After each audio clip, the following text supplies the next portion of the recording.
Here are a few of my words and thoughts on our favourite couple, Harry and Meghan.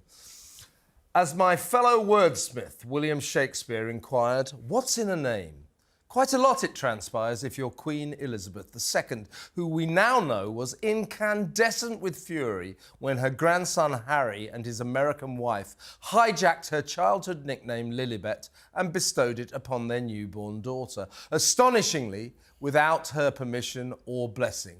At the time, to those in her inner circle, the seething sovereign stormed, "I don't own the palaces, I don't own the paintings. The only thing I own is my name." And now they've taken that. Was there ever a more damning quote? As revealed in author Robert Hardman's new book, Charles III, New King, New Court, written with the tacit approval of Buckingham Palace and with help from royal aides, this rage-filled statement provides an illuminating window into the Queen's private feelings about the behaviour of Harry and Meghan after they quit their duties for a lucrative new life in sunny California. Her Majesty was as angry as the rest of us, let's be honest.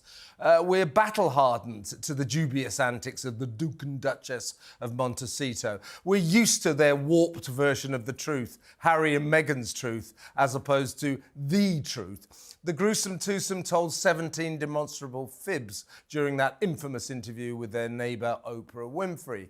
Some might say, indeed have said, that while they moaned about alleged royal racists and the terrible way the Queen and her clan treated poor Meghan, the carping couple were lying through their teeth to play the victim card. Since that opera moment, we've learned to greet everything emanating from their gleaming $21 million mansion with extreme scepticism. Hard to take Harry's war on the media seriously when his own relationship with accuracy is, to put it mildly, somewhat sketchy.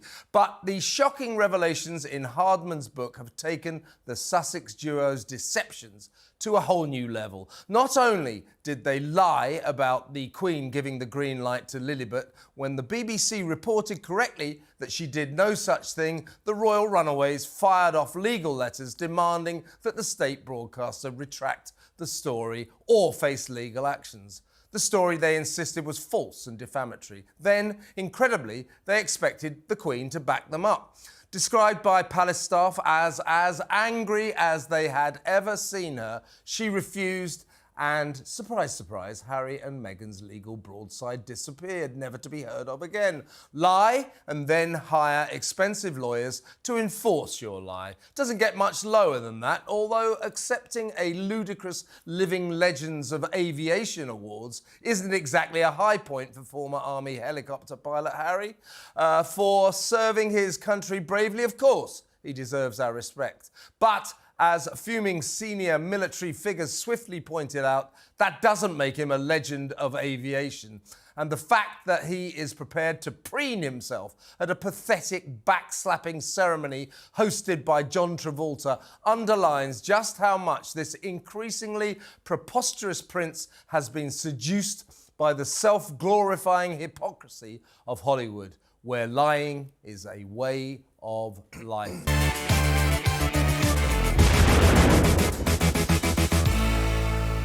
For an indication of just how far Harry has fallen, ironically, we must reach for the skies and ponder the pound store prince's low-flying humiliation at Hollywood's ludicrous Living Legends of Aviation Awards.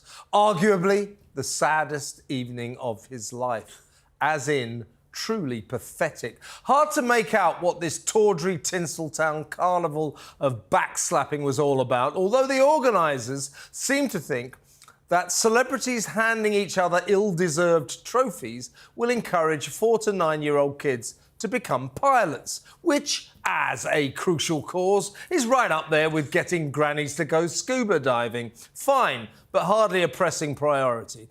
And as the not very great and utterly obscure gathered at the Beverly Hilton Hotel last week, the burning questions were: 1. What the hell was Prince Harry, Duke of Sussex, doing at a convention of nobodies? And 2, in what way does a former minor army officer who flew a few helicopters in Afghanistan qualify as a living legend of aviation? The answers are: 1, he's desperate, and 2, he doesn't. Harry fought bravely for his country, but he is as much a living legend of aviation as I am, accepting this gormless gong from John Travolta, who, drumroll, owns his own jet, demeans a downgraded Duke who is clearly struggling to define himself in a showbiz town that has no place for him.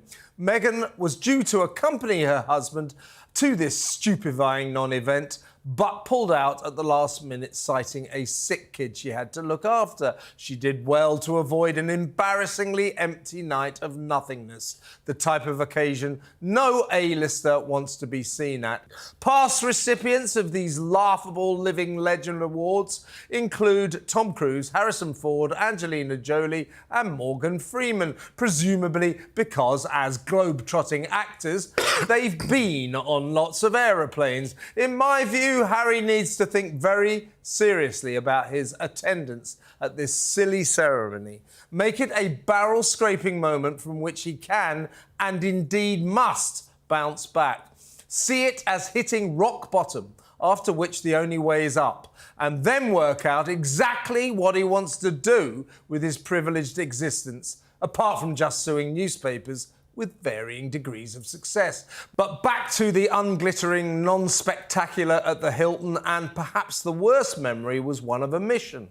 In a 4-minute speech to the anonymous crowd, Harry made a gag about John Travolta dining out on his iconic dance with Princess Diana, but never once did the wisecracking prince mention his sick sister-in-law Kate's abdominal surgery or his father, the king's upcoming operation for an enlarged prostate. And for a living legend of aviation, that's not a good look.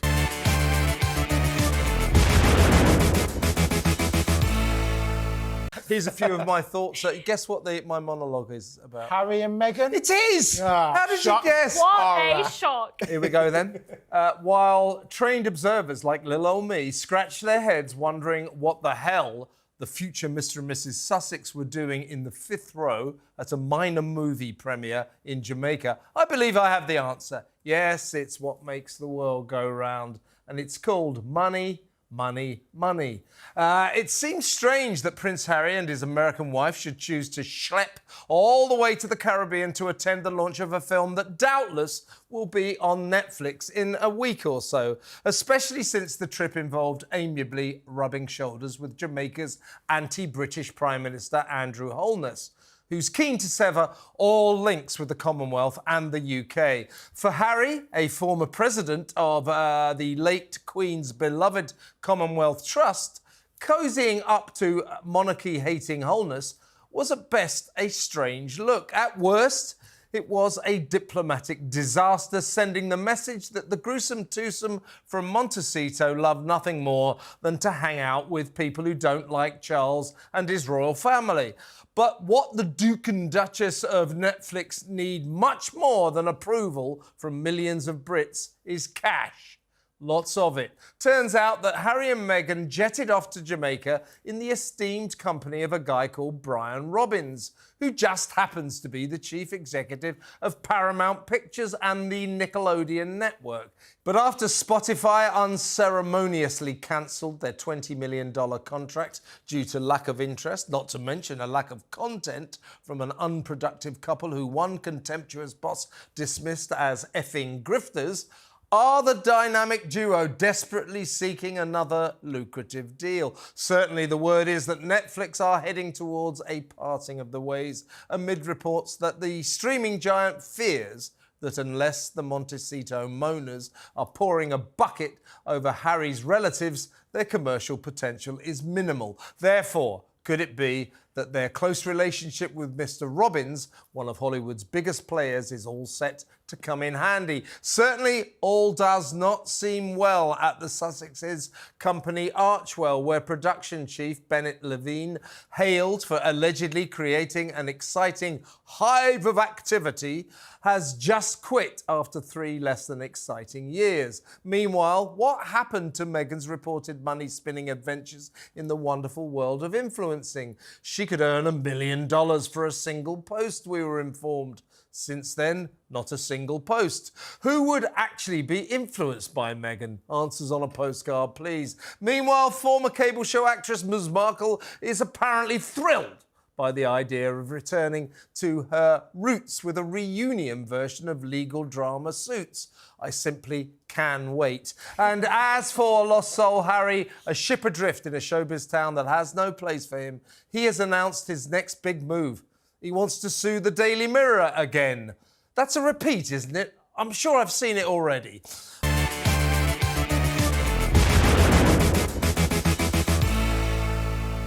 While the world remains in shock over the King's sudden diagnosis of cancer, from this grim situation, something good may emerge. Something that could help speed Charles's recovery, because no one will be more thrilled than the monarch if his warring sons, Harry and William, buried the hatchet and called time on their seething sibling feud. But despite the poignant circumstances, such a peace treaty will not be easily brokered.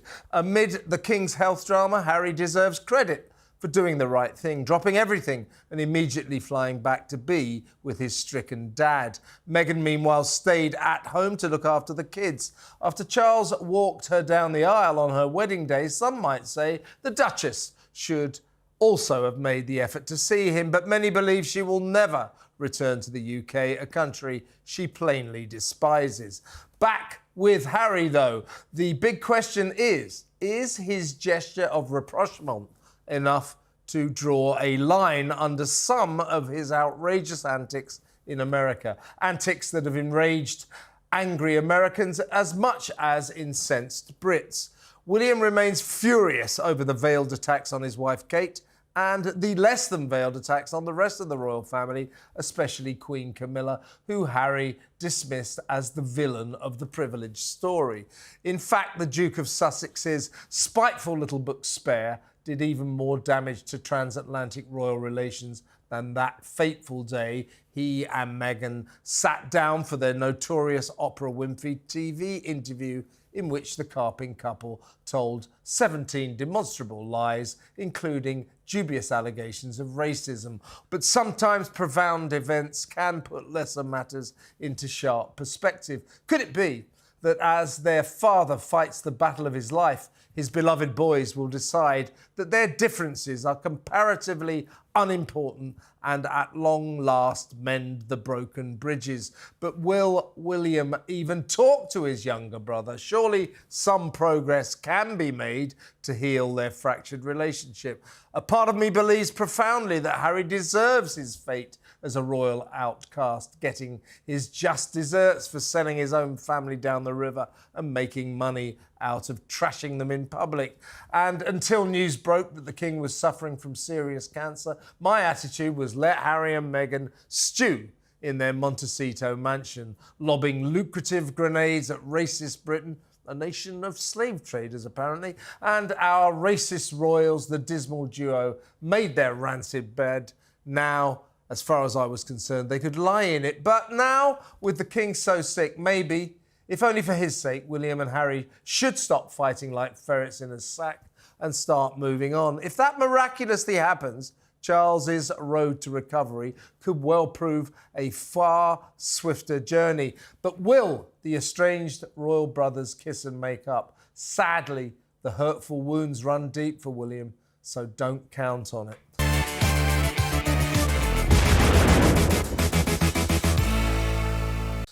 You've met Harry and Meghan, sort of. Now meet their latest shiny website. The old website is dead. Long live the new website. Say hi to a high-tech explosion of Hollywood vulgarity after their excruciatingly earnest Archwell page drowned in a sea of disinterest and indifference. The ever-ambitious couple proudly present the similarly dreary replacement. The gormlessly gauche, gruesome twosome misfiring on all cylinders as they unveil their latest blatant bid to cash in on their royal status. no use of His and Her Royal Highness in accordance with a deal they struck after quitting Britain for a new life in the Californian suburbs. But all there in black and white, a big regal crest, Prince Harry and Meghan and the Duke and Duchess of Sussex. Seen as a clumsy attempt to reignite their fading media careers, the new site makes no mention of King Charles or the royal family, but does offer fans the exciting one-stop shop opportunity to find out everything the Duke and Duchess of Netflix are up to, which probably won't take too long. Apparently oblivious to potential charges of self-glorifying boastfulness, the deluded duo's deranged descriptions of their own brilliance defy belief. Harry, we're told, is not some lucky, not very bright bozo born into pampered privilege, but is in fact, wait for it, a humanitarian, military veteran, mental health advocate and environmental campaigner. Really? Meghan, meanwhile, is not some American cable show actress who hit the jackpot and married a prince, but is in fact, drumroll, a feminist champion of human rights and gender equity. Who knew? The preposterous pervading pomposity continues apace as we are regally informed the office of Prince Harry and Meghan, the Duke and Duchess of Sussex, is shaping the future through business and philanthropy. Is it? I don't think so. It's certainly not shaping the future through business with streaming giant Spotify, which cancelled their $20 million contract due to lack of interest in Meghan's insomnia cure podcast archetypes and hapless Harry's total lack of productivity. Didn't do a damn thing. And that's what followers of the Sussex story suspect is going on here. A new website, a new attempt to reignite their flatlining media careers. For what it's worth, I wish them well. And don't believe reports that Charles and palace officials are set to demand that the royal runaways take down their immodest internet nonsense. That won't happen. But what will happen, unless the fading H&M brand catches a massive break, is the continuing commercial decline of a couple whose main income so far has been generated by trashing Harry's unsuspected British relatives, who, by the way, are not, as the Duke and Duchess pretended, racists. In other news, a respected royal author and long-term editor of Majesty magazine, Ingrid Seward, has suggested that one of Meghan's major motivations has always been a deep-seated jealousy of Kate Middleton, with whom Harry used to have a close sibling-like relationship. Boy, that seems a long time ago.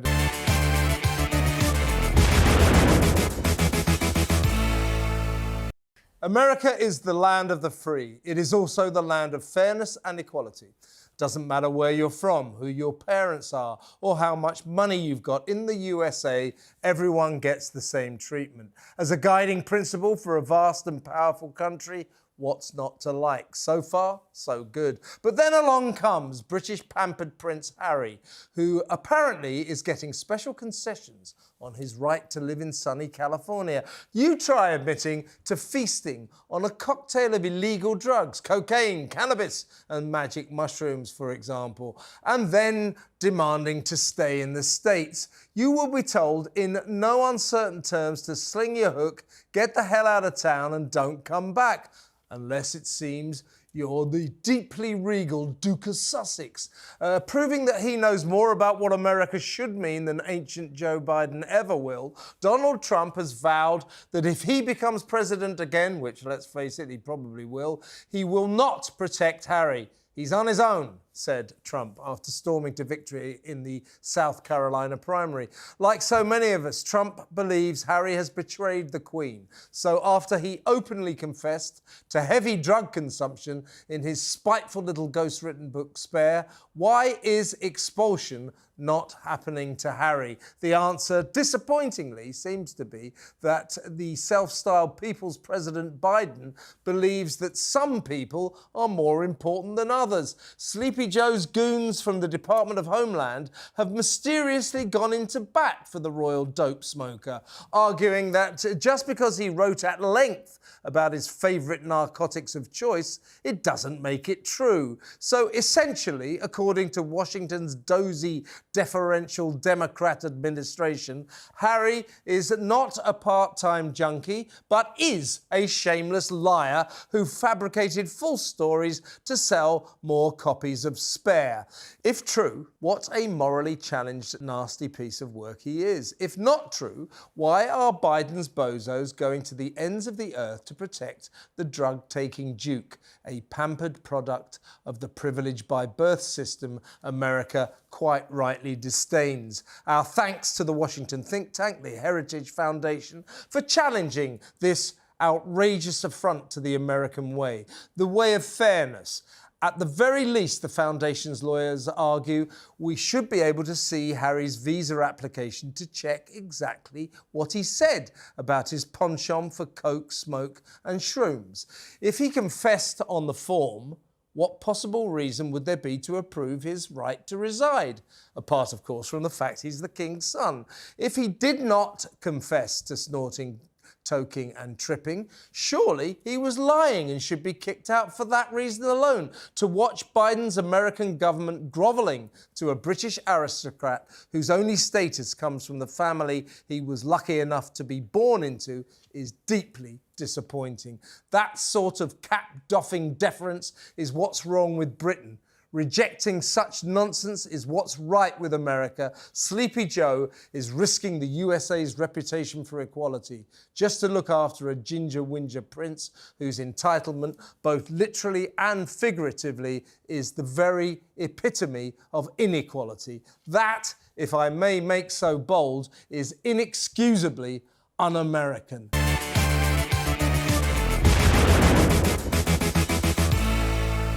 Not saying in any way that Meghan Markle has always been on the lookout for a husband of note.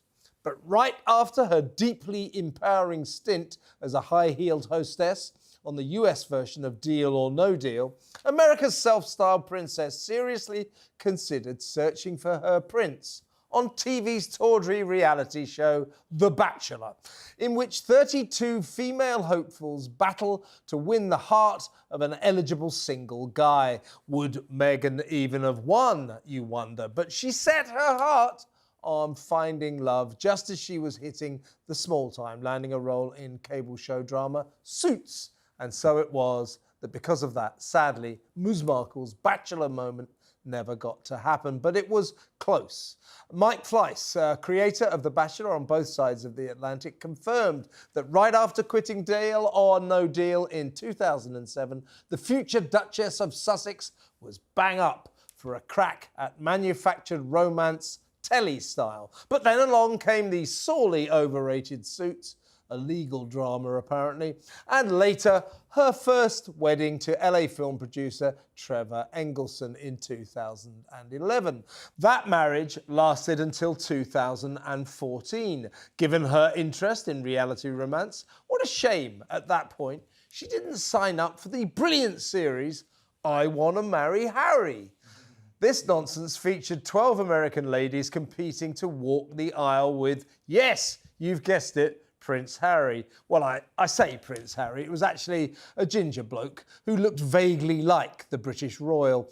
Meanwhile, Meghan was soon to star in her own real-life version of I Wanna Marry Harry, which, unlike the telly version, had a happy ending. Well, in a manner of speaking. I'm glad the ambitious girl from California met and married her prince without the aid of cheap and nasty reality rubbish.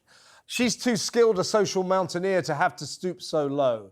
But what a fascinating glimpse into Meghan's upwardly mobile past. Swallowing her feminist pride to don a miniskirt and skyscraper heels on a game show that she went on to complain objectified her. A game show hostess hired just because she looks good. You don't say. What a shock. In what way, I wonder, did Meghan think that The Bachelor would treat her as a towering intellectual, purely there for her brains? Don't think that would have happened. Anyway, congratulations, Ms. Markle, you made the marital grade. But is her dream marriage to a prince a fairy tale? You decide.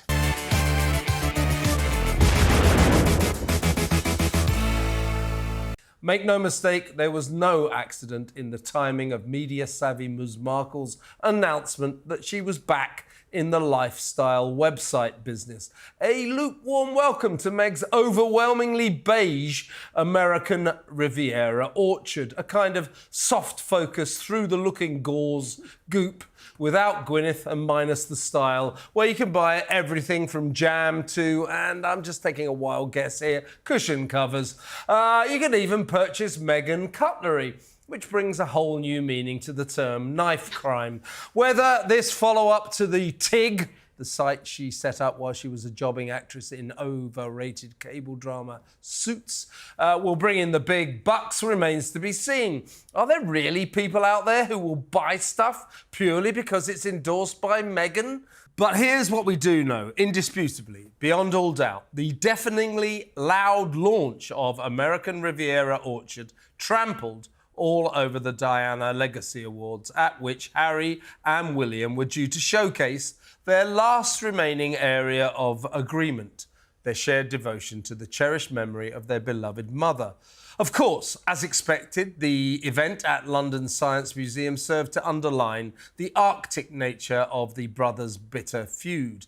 The seething siblings won't even share the stage if one of them is only on Zoom. But the main cloud overshadowing the heartwarming proceedings, which honour selfless youngsters who help others, was the fact that Meghan's latest bid to rake in loads of cash was hogging all the headlines. Was it a deliberate move to grab the limelight by a publicity-conscious woman who seems obsessed with chasing status, fame and fortune? You decide. Could Harry have had a word with his wife? Ask her to unleash her tacky website another day? Well, yeah. Except you get the feeling that the Duke of Sussex isn't the one who calls the shots in that relationship. The domineering Duchess does. In her new book, royal biographer Sally Bedell-Smith has drawn parallels between the Harry-Meghan dynamic and Edward VIII and his American Mrs. Wallis Simpson, who undoubtedly ruled the roost over her weak husband. The author says that Ms. Markle and Mrs. Simpson, both divorcees from the other side of the pond, one no longer with us, share the same narcissistic and controlling qualities. She might think that, but as a famously impartial and unbiased journalist, I couldn't possibly comment. But I will say this, I agree.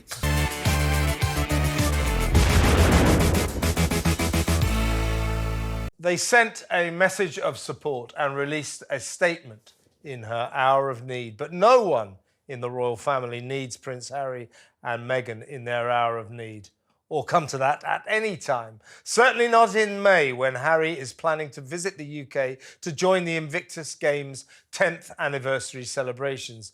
A resolute and furious William has already made it clear he won't be making time to see his troublesome sibling. In fact, the shattering news about Kate has only served to remind us that the bitterness of the brotherly split is off the scale. Within moments of Princess Kate's courageous announcement that she was battling cancer, word emanated from Montecito that the Duke and Duchess of Sussex had reached out to their stricken sister-in-law.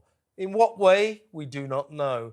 But this we do know, until the memorable moment when the Princess of Wales delivered her perfectly pitched revelation, Harry and Meghan were utterly ignorant of Kate's harrowing medical drama. They found out like the rest of the world as the shock news broke late last Friday, not a second earlier, because, we're told, Prince William decided that the loose-lipped runaways from California could not be trusted with sensitive personal information. And as they both struggle along the road to recovery, Kate and the King have far more important issues to worry about than what is referred to by palace staff as the Harry problem. It was no accident that they were cut out of the loop, kept in the dark and treated like traitors who could not be relied upon. It was a deliberate policy to make sure the publicity-obsessed duo were unable to barge in on Kate's heartbreaking story. And so it was that Harry and Meghan learned of her condition, just like everyone else, while watching the telly. Fast as you like, a statement was soon unleashed. We wish health and healing for Kate and the family, and hope they are able to do so privately and in peace. Short, sweet, and hopefully heartfelt. But as he juggles his wife's health, his kids' well-being, and his ever more onerous royal duties, couldn't they have mentioned the man with a mountain on his plate, William? Sadly, this is another of those poignant moments when many start to speculate that the warring brothers might bury the hatchet. Well, they won't, because as far as William is concerned, branding the royals racist, labelling Britain a nation of slave drivers, and Meghan upsetting the hell out of Kate are not easy to forgive. Also, Harry's horribly unthinking contention that somehow Kate was royal bride material who William married out of duty rather than love will never be forgotten, nor should it be. But for now, let's just hope that after their clumsy intervention, the Sussexes back off and leave Kate alone.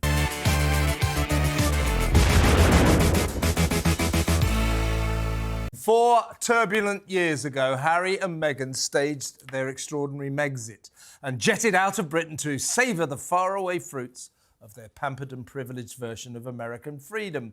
Woohoo! Happy anniversary! It was March the 31st, 2020, when the dazzlingly daring duo officially shook off the shackles of royal duty for a new life in the sun. By then, the divisive Duke and Duchess had already run off to a Canadian hideaway ahead of their golden future on California's wonderful West Coast.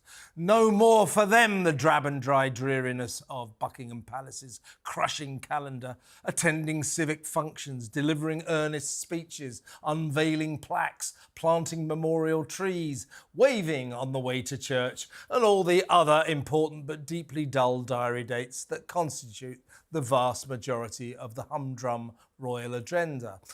Instead, Harry and his ambitious Hollywood wife looked forward to a thrilling ocean of opportunity, earning their own millions through inspirational films, TV productions, podcasts and books, and spreading their oh-so-woke beliefs and values via selfless charity work. It all sounded great, but little did we know back then what Harry and Meg's brave new world would actually entail. Hard to point to a single memorable achievement by the gruesome twosome while they've been living in luxury at a massive mansion in the exclusive multi-millionaire Santa Barbara enclave of Montecito. Most of the money they've raked in has been accrued by pouring a bucket all over Harry's furious father, Charles, and the rest of the hapless royals. As bosses at Spotify concluded shortly before cancelling Meghan's woefully worthy, toweringly tedious podcast Archetypes, if the less than dynamic duo aren't bad-mouthing Harry's relatives, no one really cares what they have to say. And look what it's all come down to for the former game show hostess Ms. Markle after that disgraceful lie-strewn interview with the laughably credulous Oprah Winfrey, in which Meghan effectively suggested the British royals were a bunch of racists. There was the nauseating Netflix documentary series, imaginatively called Harry and Meghan. In this juvenile pile of dubious drivel, the titular Harry and Meghan branded the entire British nation either consciously racist or racist without knowing it. We were all guilty, no escape for any of us. Meanwhile, as Harry pursued his ticker-tape blizzard of lawsuits against various newspapers in his doomed, self-styled mission to dragon slay the British media, his missus was busy creating a breathtakingly beige website that sells jam, candles, cushions, cutlery, get them all for horrendously high prices at Meg's lifestyle forum, American Riviera Orchard, a kind of Gwyneth Paltrow's Goop without the popular celebrity name and minus the sense of style. So, at the start of Megxit, Markle's sparkle was supposed to inspire us, enlighten us, make the world a better place. Instead, she's flogging us knives and forks and jam. Is this really what Meghan had in mind? And as for Harry, he's now retreating from a sequel to his nasty little book Spare because apparently he fears it might upset people. You don't say. Shame he didn't have the same thought before unleashing the stunningly spiteful Spare Mark I. Apart from this ghost-written hatchet job, what has Harry done since embarking on his American dream? In fairness, the not famously intellectual prince didn't even try a podcast, which may have contributed to Spotify's decision to axe the Sussexes' $20 million contract. So while Meghan's hawking her household wares, what will Prince Harry do? My guess, just exactly what he's told.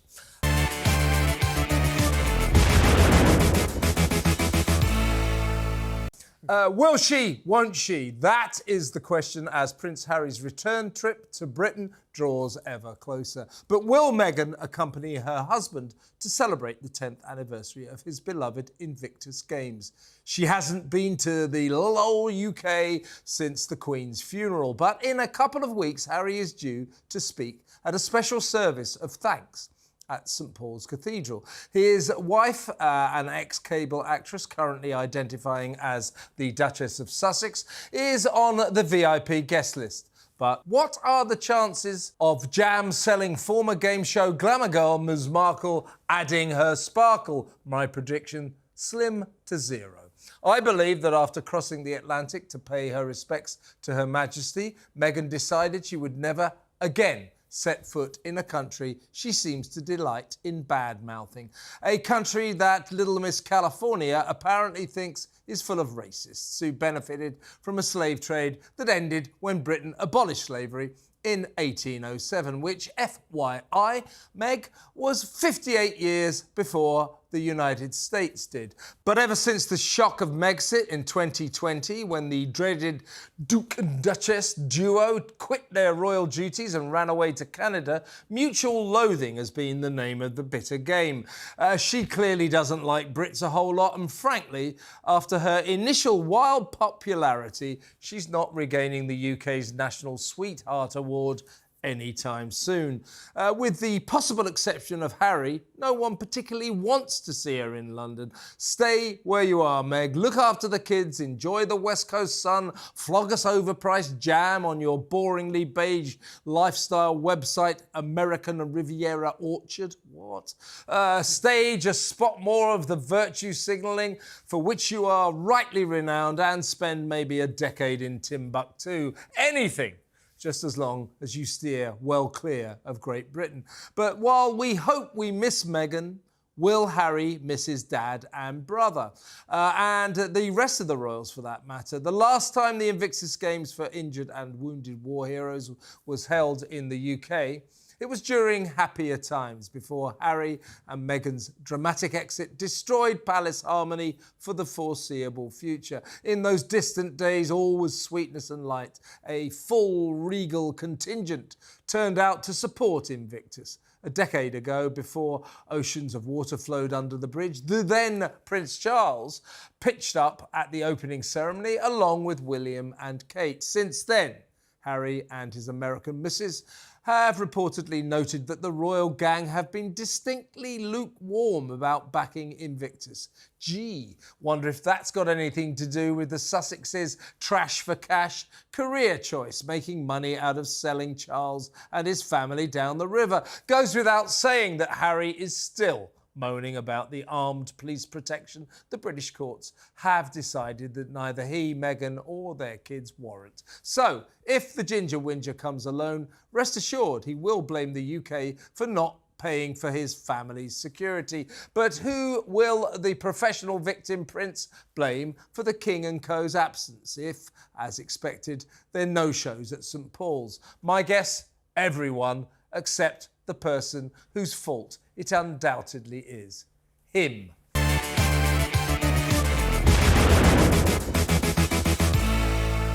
Roll up for the sun-kissed sale of the century as Harry and especially Meghan continue to shamelessly cash in on their dwindling royal status. But wait a minute, wow, this just in. You can almost feel the excitement after 50, no fewer than 50 jars of Meghan's eagerly awaited strawberry jam were sent to the VIPs whose influence she thinks will help flog the boringly beige products on her thrilling new lifestyle site, American Riviera Orchard. Knives, forks, towels, cushions, and so much more. Everything must go at Meg's Megastore. All yours for vastly inflated prices.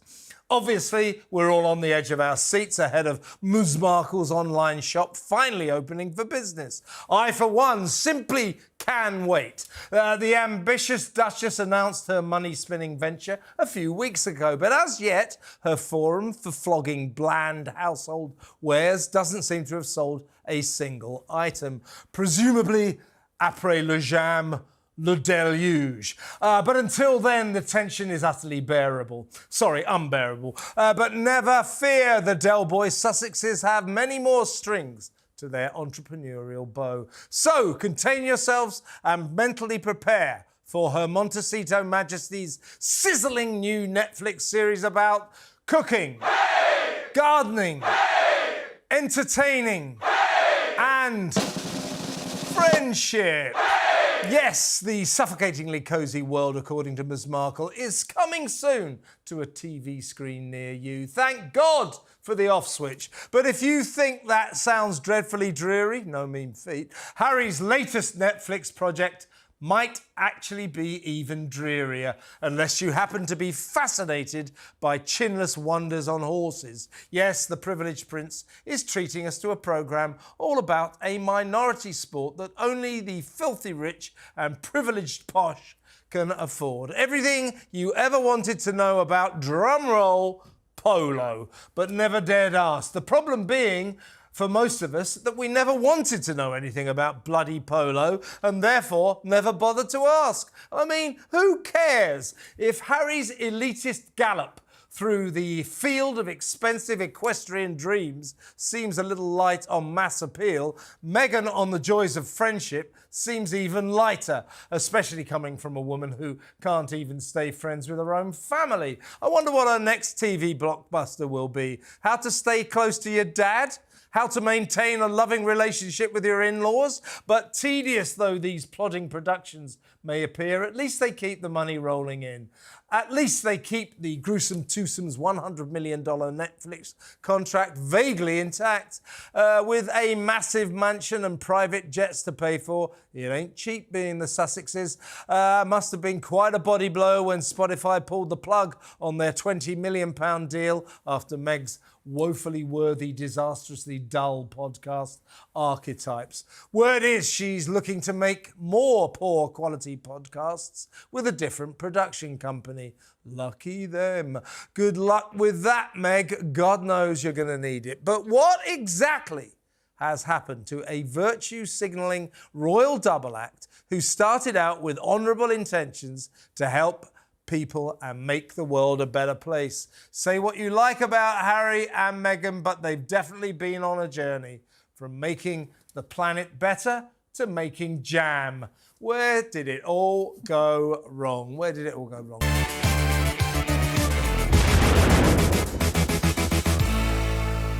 As I predicted all along, Meghan will not accompany Prince Harry when he returns to his former home country next week. Instead, Her Montecito Majesty will later join her high and mighty husband for a pretend royal tour of Nigeria.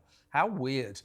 Meg's snub to Britain dovetails with my oft-stated belief that she will never step foot in the UK again. She doesn't like us, and most of us don't like her. Why would we when she's apparently convinced that we're all racist beneficiaries of the slavery we abolished in 1833, 32 years before America followed suit?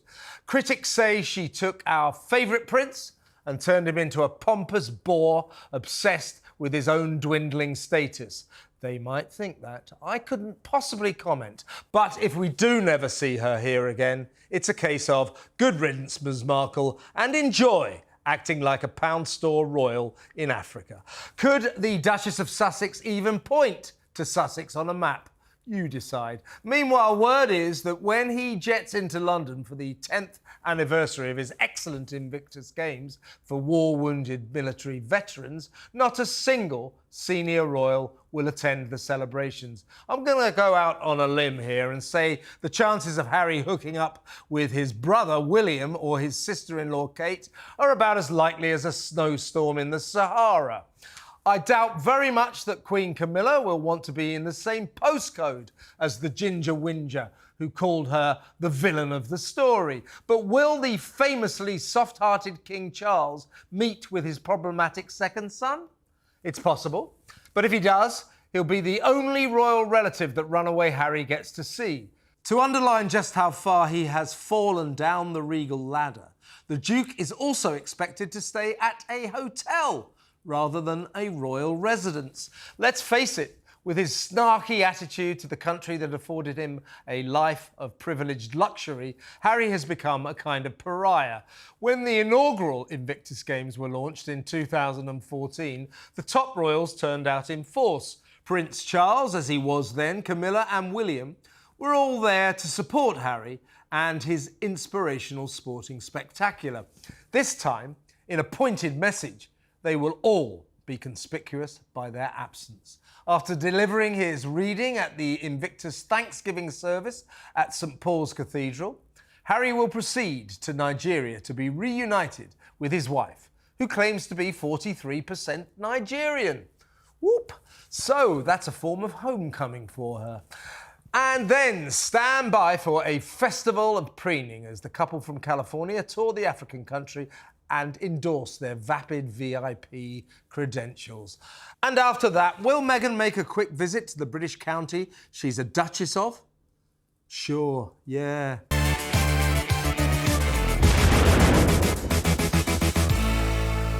Well, folks, that's it. The royal fairy tale is officially over. When po-faced pariah Prince Harry came to London without Meghan, this week he was said to be shocked by what, without a doubt, must be ranked as the most astonishing snub in regal history.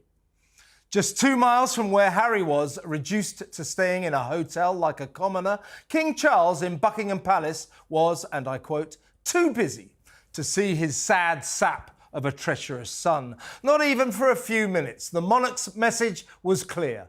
He was emphatically siding with Queen Camilla, who, after Harry horribly branded her the villain of the story, wouldn't be seen dead in the same postcode. And as for seething sibling William and the peed-off Princess of Wales, Kate, they can't stand the sight of the Ginger Whinger.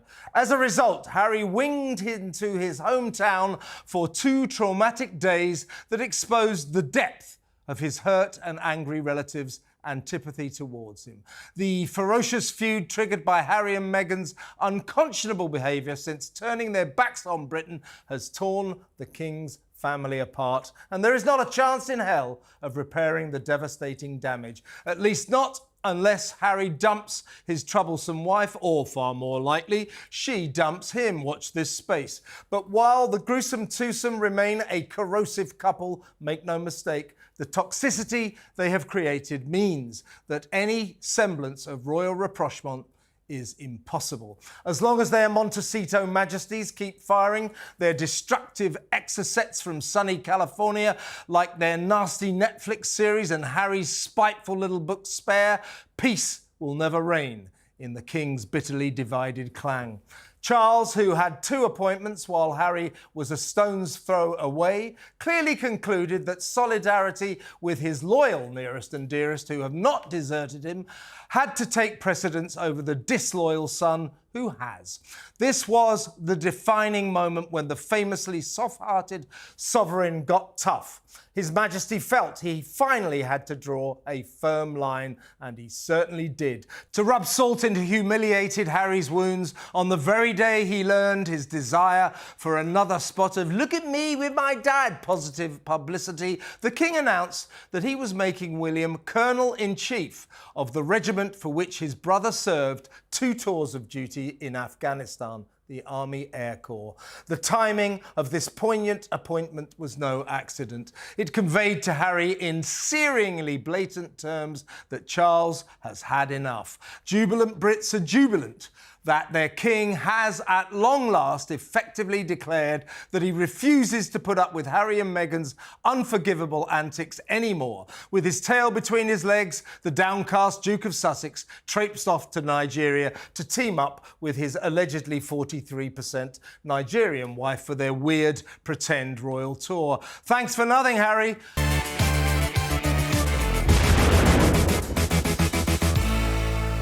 On their way back from their weird and arguably irresponsible pretend royal tour of Nigeria, Harry and Meghan received devastating news. The gruesome twosome learned to their dismay that their Archewell Foundation had been officially ruled to be a delinquent organisation. California's Attorney General duly banned the shocked couple's cherished charity from raising money or making donations.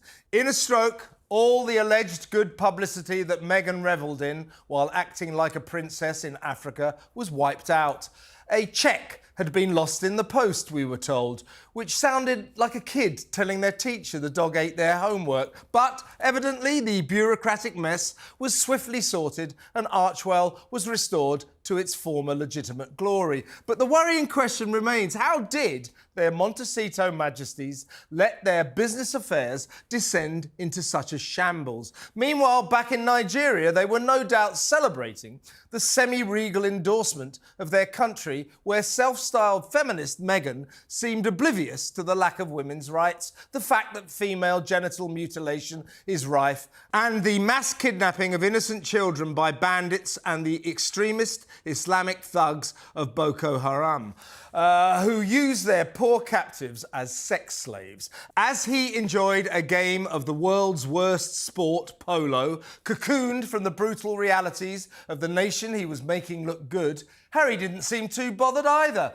Did, in the luxury of their £2,000 a night hotel suite, the Duke and Duchess of Netflix even know?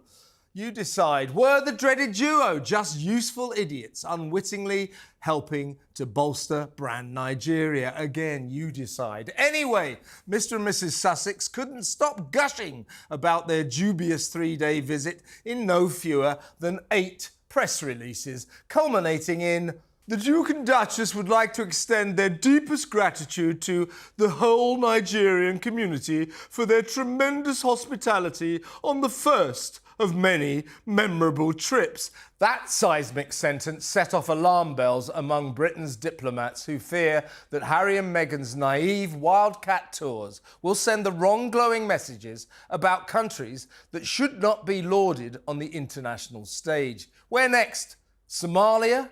North Korea? But behind the gilded gates of Montecito Palace, such serious geopolitical considerations evidently take second place to the all-important business of photo opportunities. After magically discovering she is 43% Nigerian, Meghan palpably loved being loved by the locals, who she rather clumsily declared were in her. By the end of the tour, she was calling Nigeria her country. And was it just me, but as all the African attention focused on the very regal former cable show actress, did her overshadowed husband look a tad peed off? Just like his dad Charles used to look when he played second fiddle to photographers' favourite Princess Diana wherever they went. Poor Harry, so full of his own status, so self-important, so not as popular with Nigerians as his wife. Talking of whom, when is her American Riviera Orchard cutlery and cushions online store opening for business? Just asking, because I'm running low on beige-coloured household tat.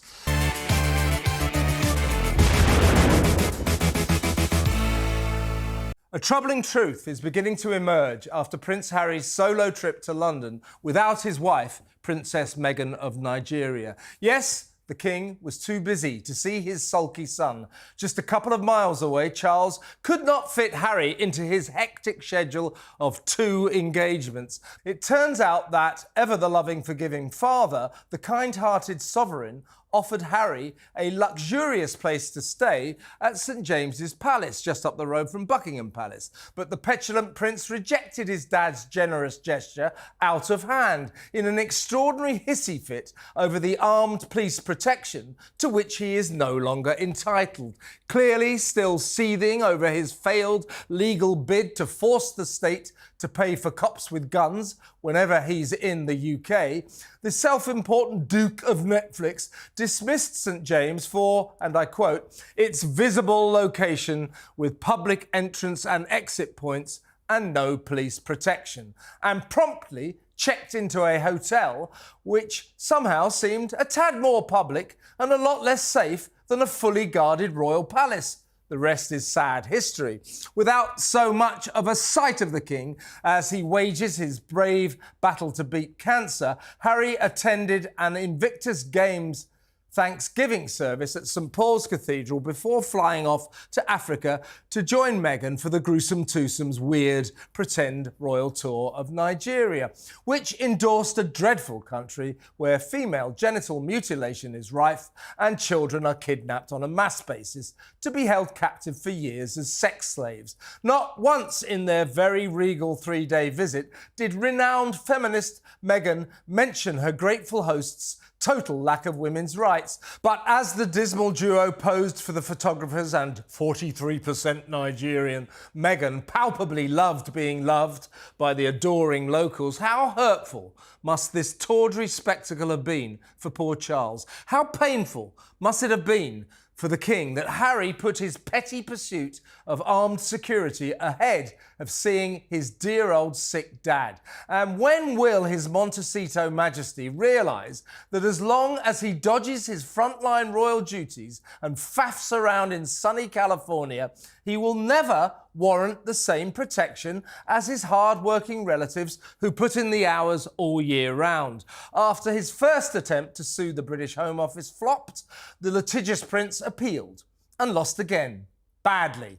In a stinging courtroom address, the judge, Mr. Justice Lane, reminded Harry's highly paid lawyers that their VIP client had comprehensively lost his original suit and had in fact failed on all of the pleaded grounds, and his chances of ever getting a more favourable decision, according to the judge, and I quote, were frankly hopeless. Judge Lane then ordered crestfallen Harry to pay more than £500,000, £500,000 of the government's legal costs.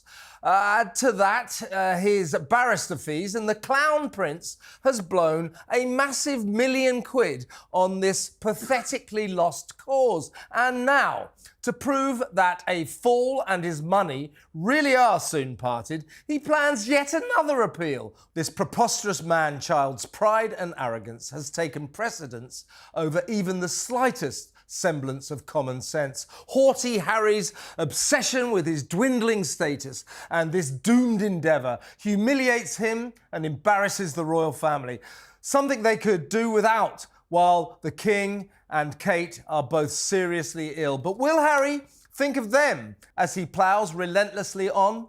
I wouldn't bet on it.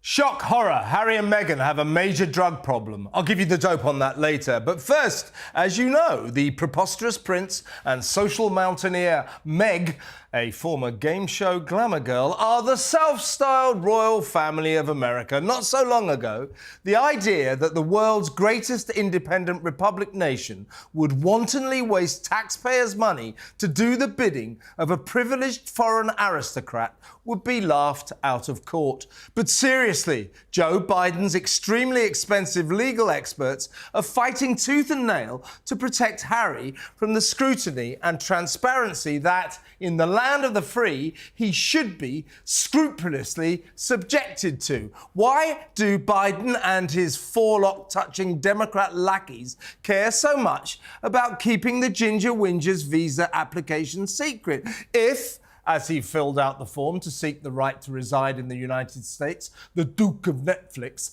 lied about the extensive drug use of which he boasted in his spiteful little book Spare, then the public should know, and he has to go. If he admitted to his consumption of cannabis, cocaine and magic mushrooms, why was this pompous man-child allowed to stay in the first place? Now, as the Washington-based think tank, the Heritage Foundation, fights for the truth, Sleepy Joe's lawyers have stepped up their inexplicable campaign to protect a less-than-brilliant prince who hails from a colonialist country that brave Americans fought an independence war to be free of. In their desperation, they've resorted to some old tosh about the stigma for Harry of being associated with what are classified as law enforcement documents. So bloody what? Have you ever heard anything more bowing and scraping than worrying about how the regal Duke of Sussex might react to learning that under the egalitarian eyes of US justice, he is no different from anyone else? I mean, who cares? And why are Biden's briefs so obsessed with abandoning the sacred principle of all men being equal? Why are they determined to treat this visiting British royal, who hates America's finest amendment, the first, which enshrines free speech, as a special VIP case? This is the sort of degrading deference that props up the pernicious British class system. But is this be me so ever humble backside crawling the American way? I don't think so. Meanwhile, onto the dismal duo's drug problem that I mentioned earlier. Although, of course, I would never dismiss the gruesome twosome as a couple of dopes, they've got an escalating dope crisis on their hands. The massive Montecito mansion Harry shares with Princess Meghan and their kids has been consumed by a jaw-dropping skunk-like stench emanating from the nearby cannabis farms, amid cutting-edge California's liberal drug laws, all perfectly legal. But wealthy neighbours of the dismal duo are considering the installation of at least 10 £17,000 air scrubber machines to restore the exclusive area's perfume-like flora aroma. Whether or not Harry and Meghan will contribute to the costs is not known. But with all that grass so close by, for the keen joint-smoking prince, will it be a case of deal or no deal? Is hippie Harry planning a few shopping trips? You decide.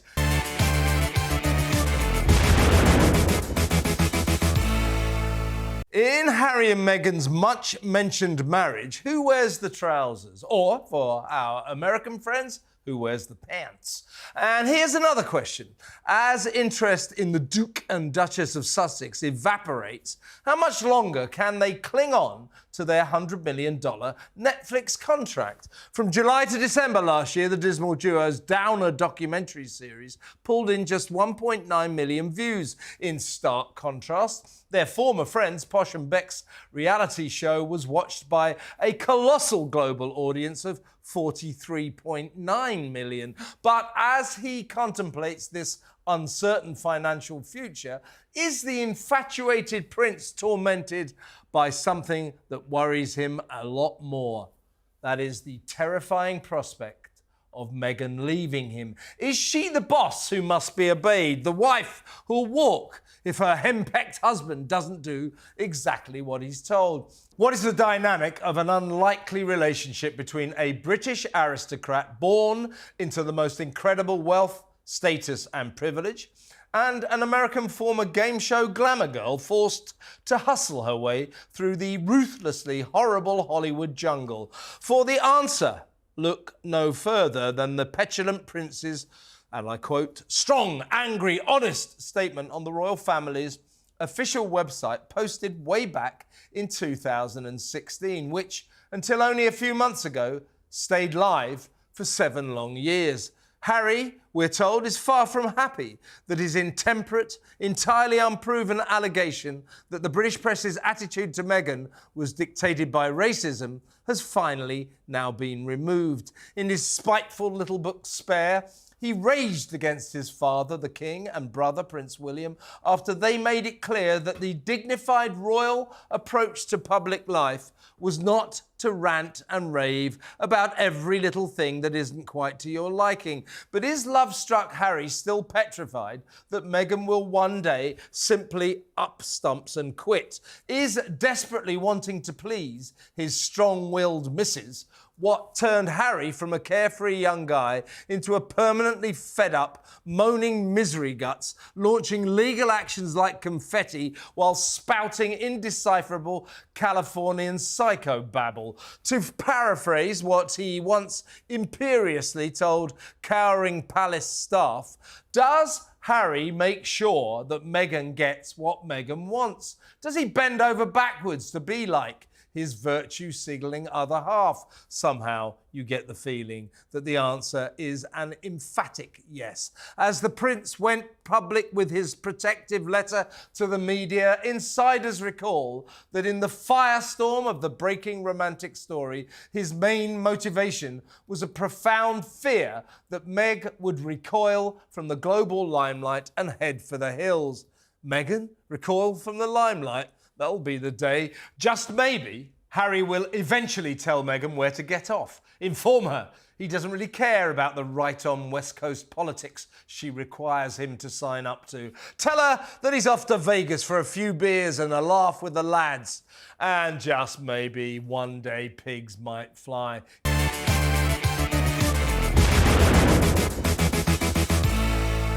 In the ruthless land of Prince Harry and Her Montecito Majesty Meghan, you're either in or you're out by semi-royal rotten decree.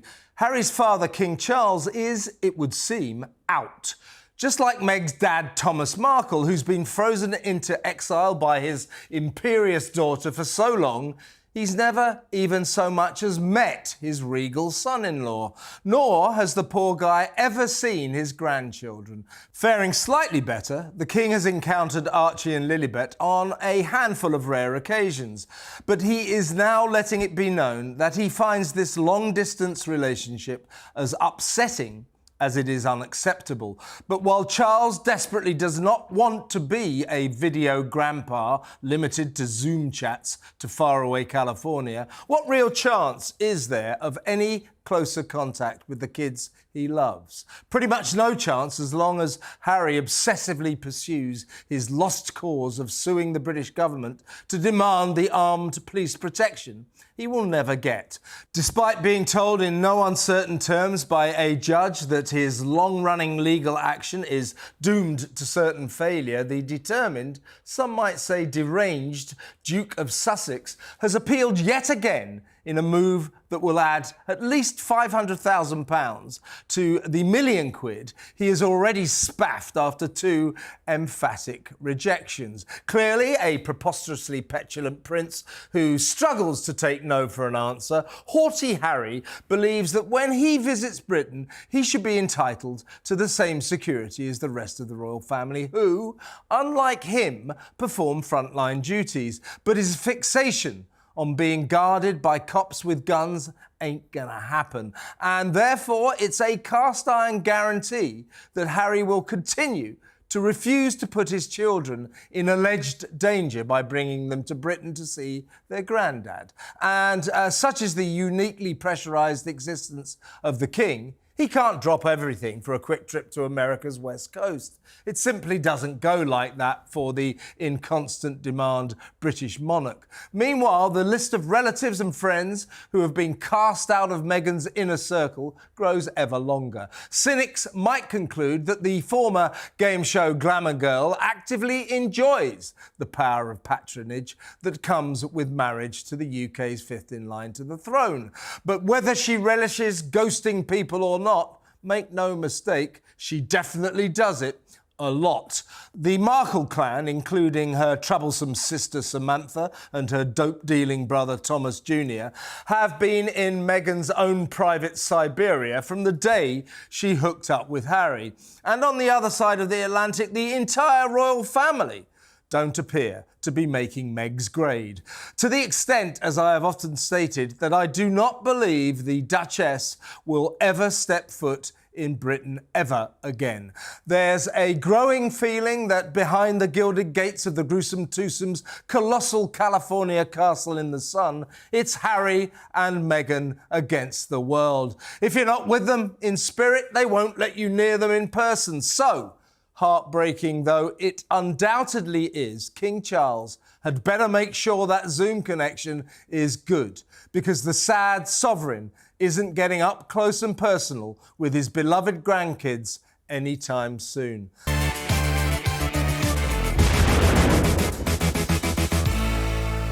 Meghan had to act fast. Prince Harry's sister-in-law had just hit the headlines and there was no time to waste. Danger, danger, red alert. Princess Kate was stealing the limelight in a major way. What could Meghan do to regain the attention she so enthusiastically pursues? Oh my God, was it time to press the dog biscuits button?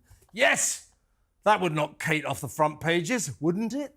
No. Somehow, newspapers around the world decided that the Princess of Wales appearing at the King's birthday Trooping of the Colour ceremony, despite her brave battle to beat cancer, was a slightly more compelling story than former game show glamour girl, the Duchess of Sussex, launching her very own range of dog biscuits. What were the editors thinking? Talk about bad news sense. OK, I'm just joking, and this is just my speculative fairy tale version of events after courageous Kate revealed in an emotional statement that she would be a conspicuous guest at Trooping the Colour. Her first public appearance for 6 months. London was abuzz. In fact, the whole world was on the edge of its seat. Did this really trigger Meghan's bizarre dog biscuit publicity broadside? If so, she's hardly likely to admit it, but her announcement came across like a desperate, jealous attempt to scream from the West Coast, "What about me?" Was this a cynical bid to upstage her wildly popular rival Kate, wife of Harry's hated brother William? You decide. Oh, I almost forgot, there's also a new jam on the scene. After sending jars of allegedly homemade strawberry jam to 50 VIPs, most of whom didn't seem to want to know, apparently Meghan has now developed, drumroll, an exciting new raspberry option. These powerhouse products are all part of the Duchess's much talked about American Riviera orchard lifestyle site, which, after its launch 4 months ago, has yet to sell a single item, mainly because there's nothing available to buy. For people like me, anxious to purchase overpriced tat, beige cushions and unnecessary kitchenware, this commercial inactivity remains an ongoing disappointment. When exactly is Meghan opening for business? Just asking. Meanwhile, what exactly is Harry doing with himself these days? Is he really still planning to bore us all rigid with his uneagerly awaited TV series about the world's dreariest sport, polo? Will the gruesome twosome's feature film, Meet Me at the Lake, be hitting the screen anytime soon? They bought the rights to the best-selling novel last summer. It's in development, as in we're still hanging on for developments, any developments, behind the gilded gates of their Montecito mansion shimmering under the Californian sun. What is actually going on? And to find out, will we have to wait for another Machiavellian Meghan moment? One of those royal show-stealing opportunities the media-savvy Duchess of Netflix so rarely misses? Just asking. Well, I think the first person I'd like to ask a question about this is, of course, our special guest, Kinsey Schofield. That's just an appalling thing to do, and she's got form, hasn't she? I think if we are going to talk about coincidences, we should acknowledge the fact that we believe Oprah Winfrey also received some of this jam, and it was her best friend, Gayle King, that revealed that she's recently had raging bouts of diarrhea. And so if we want to acknowledge coincidences, then there's one that I think we should really focus on. But yes, it seems absolutely cruel Catherine has been through so much, and I'm not just talking about cancer, which is absolutely horrendous. It's the massive trolling and the misinformation that you've seen online. Some of the rumors that have been spread are insane, absolutely insane. So the idea that that Meghan would want to steal the spotlight for Catherine's big return is appalling. It's just so tacky.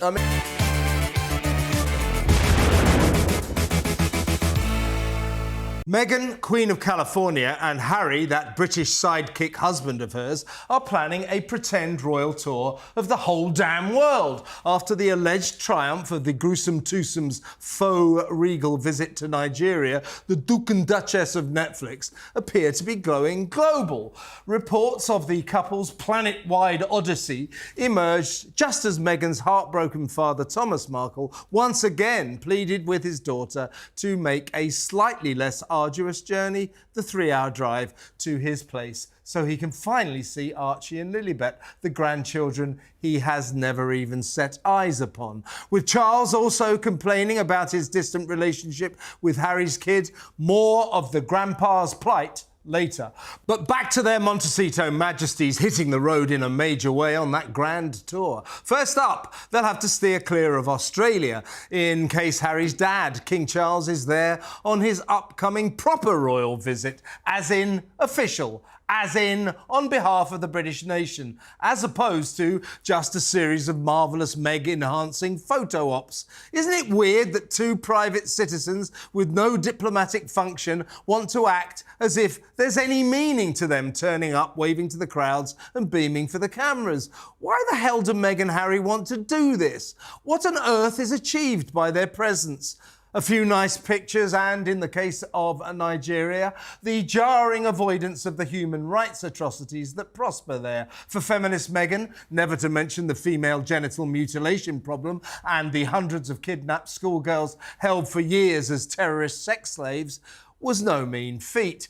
King Charles was said to be infuriated by his son's Nigerian trip because he felt it undermined the monarchy's role as head of the Commonwealth. But while their popularity plummets on both sides of the Atlantic, the Sussexes' bizarre enthusiasm for shaking hands at civic receptions in foreign countries is apparently soaring. I suppose this strange international posturing could be good for brand Meghan, might help her to sell a few beige blankets if ever her oddly inactive lifestyle site, American Riviera Orchard, actually opens for business. But in what way does this vacuous VIP peacocking benefit Harry? Doesn't it remind him that before he opted to become a ginger guy, faffing about not doing much on the West Coast, he used to be someone? Anyway, back to poor old Thomas Markle, who, ahead of his 80th birthday, is scaling back his grandparenting ambitions. In an anguished interview, the former Hollywood lighting director, who was once extremely close to his daughter, accepts that their fractured love is beyond reconciliation. He sadly concedes meeting up again is unlikely, so he is asking Meghan for one small gesture. Markle Sr. just wants her to send him a photograph of his grandkids. That's all. How much longer Thomas has left is something of a pressing issue.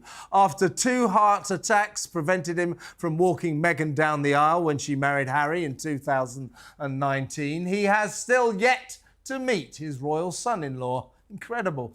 And following a serious stroke a couple of years ago, he believes time is running out. Meanwhile, behind the gilded gates of her Montecito mansion in the sun, once Meg finally flogs a few knives, forks and towels, what's next on her agenda?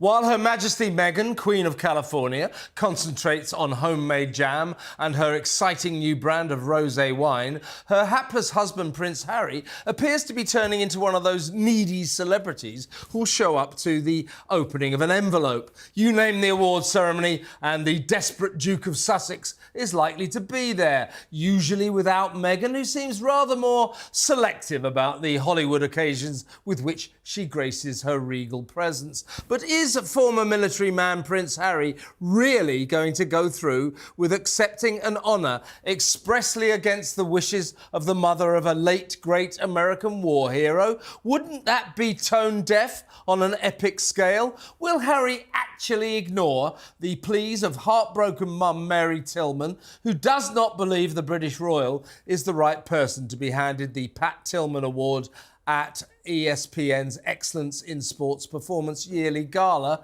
for his alleged tireless work, I'm quoting here, tireless work in making a positive impact for the veteran community through the power of sport. Still mourning the loss of her courageous son, who died serving his country in Afghanistan after shelving a glittering £3 million a year American football career, seething Mary stormed, "I am shocked as to why they would select such a controversial and divisive individual to receive the award."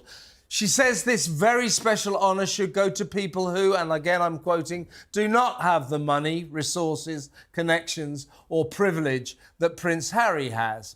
Sadly, I fear that Mary does not understand that all too often irrelevant famous faces are what makes the awards industry world go round. And Harry has form for lending his unique status to minor gatherings trying hard to get noticed. Straight after dashing to London to see his cancer-stricken dad, Charles, the jet-setting prince flew to Vegas to present Pittsburgh Steelers defender Cam Hayward with the Walter Payton Man of the Year honour.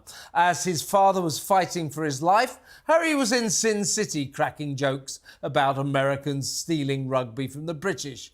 Then, of course, there was Harry's bemusing appearance at the Living Legends of Aviation Awards, where he was hilariously elevated to the ranks of the all-time great super pilots who have ruled the skies. No one would deride the former royal soldier's bravery flying helicopters in Afghanistan. But does that really qualify him to stand with the likes of the first man on the moon, Neil Armstrong, and former world airspeed record holder Steve Hinton?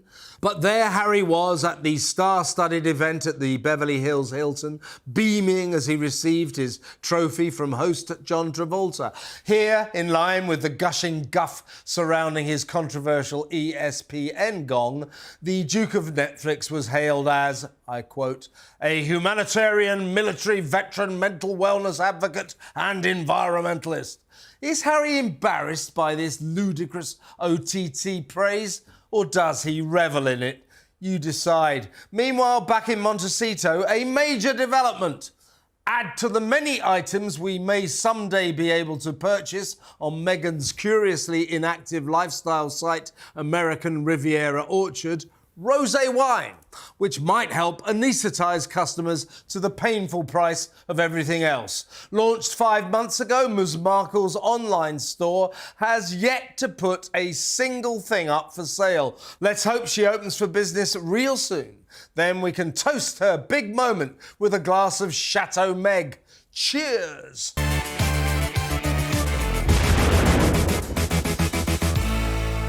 When Prince Harry and his social mountaineer wife Meghan merrily quit Britain for a lucrative new life in the California sun, their best-laid plans revolved around the popularity they assumed would be inevitable in their adopted home country. 4 years later, the mass adulation the gruesome twosome always expected is practically non-existent, with Americans far preferring Harry's sibling rival brother William and Meghan's nemesis sister-in-law Kate, the Princess of Wales. So, why have US citizens turned against the Duke and Duchess of Sussex? Is it because, as Donald Trump said, they broke the Queen's heart? I think they hurt her bad. Is it because, after arriving on the West Coast, they sat down with Oprah Winfrey and churned out 17 lies while unfairly accusing Harry's royal relatives of racism?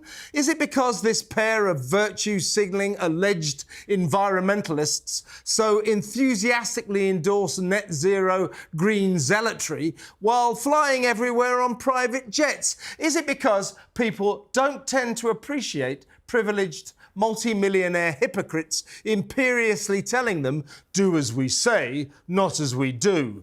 Whatever the reason, behind the gilded gates of the dynamic duo's Montecito mansion are things still golden in the Golden State? Not according to a growing number of royal commentators who predict that Meghan faces a solo future ruling the roost all on her own, and that unhappy Harry will soon be heading home to Britain, while the ambitious Ms. Markle busies herself with her Netflix cooking show and lifestyle website American Riviera Orchard. Her sidekick husband seems more directionless than ever. The prince's American dream may not quite have turned into a nightmare, but it certainly appears to have derailed. His involvement with the Invictus Games is transatlantic, and there is no word on his Netflix project, an uneagerly awaited series about the obscure world of rich, chinless wonders, horse sport, polo. And even his passionate commitment to military veterans is under fire after he ignored the protests of an American war hero's mother to accept a prestigious honour. Mary Tillman was aghast when she heard that a British aristocrat had been chosen to receive the Pat Tillman Award, named after her former football star son who died serving his country in Afghanistan. Insisting the gong is for unsung volunteers whose work for veterans does not garner the publicity that Harry naturally attracts, Mary stormed, "I am shocked as to why they would select such a controversial and divisive individual to receive the award." Harry was reported to be stunned by the stinging criticism, but not so stunned that at the televised ceremony he didn't step up to bask in all the glory. Surely an unforgivable mistake. And while I can personally vouch for the welcoming kindness of the great American people to foreigners who choose to live in their midst, they quite understandably don't like outsiders telling them what's wrong with their nation. Look into the Second Amendment, and the right to bear arms is well worth respecting. It's about ultimate power resting with the individual rather than the state, and I'm all for that. But where the famously unintellectual Harry went badly wrong was to dismiss America's excellent First Amendment, enshrining freedom of speech and the free press, as bonkers. Apart from its extreme rudeness to his hosts, the Duke's dim declaration betrayed a profound ignorance of the USA's sacred foundation stone. As TV star Meghan McCain emphatically told him, "We fought a war in 1776, so we don't have to care what you say or think." Well said, Meghan, but some of us didn't have to fight a war to reach the same conclusion.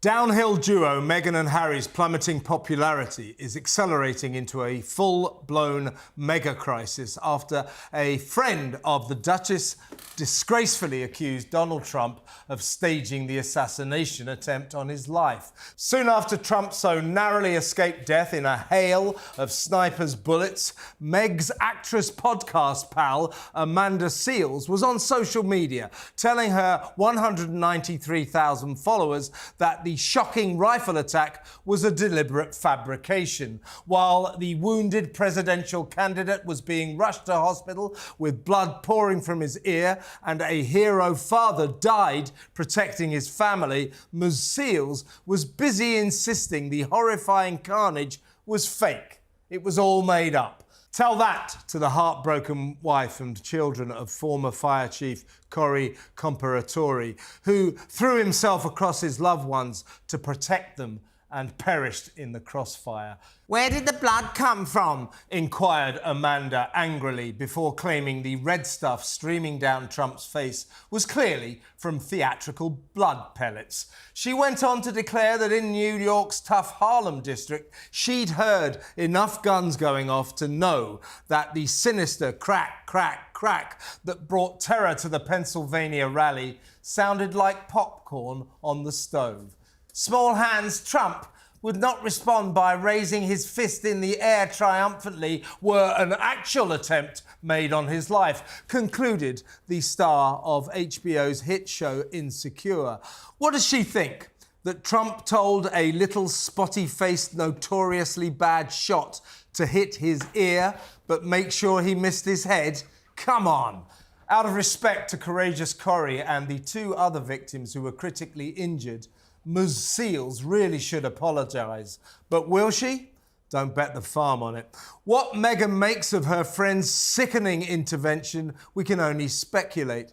Is the Duchess regretting endorsing a shameless conspiracy theorist as one of the celebrity guests on her Dullsville podcast series Archetypes? If not, why not? Either way, the awful Amanda issue just adds to Meghan and Harry's growing unpopularity problem.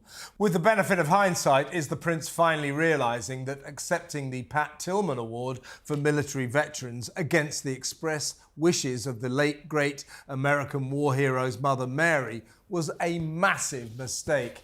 If not, why not? As beaming Harry collected his honour at a glamorous Hollywood ceremony and compared his love for his mother, Princess Diana, to Mary Tillman's love for her courageous son, Meghan leapt to her feet to applaud her husband with an excited standing ovation. Everyone else in the front row, including the Duchess's tennis legend buddy Serena Williams, stayed firmly seated. An embarrassing spectacle that was sad to see. Glittering gong duly received, self-serving speech made, showbiz smiles for the cameras delivered. Harry and Meghan ducked out and headed home to Montecito long before the event ended. So, as he considers his uncertain future behind the gilded gates of his Californian castle in the sun, can't the directionless Duke come up with something better to do than filming a stupefying series about polo, the rich, chinless wonders horse sport that no one cares about? If not, why not?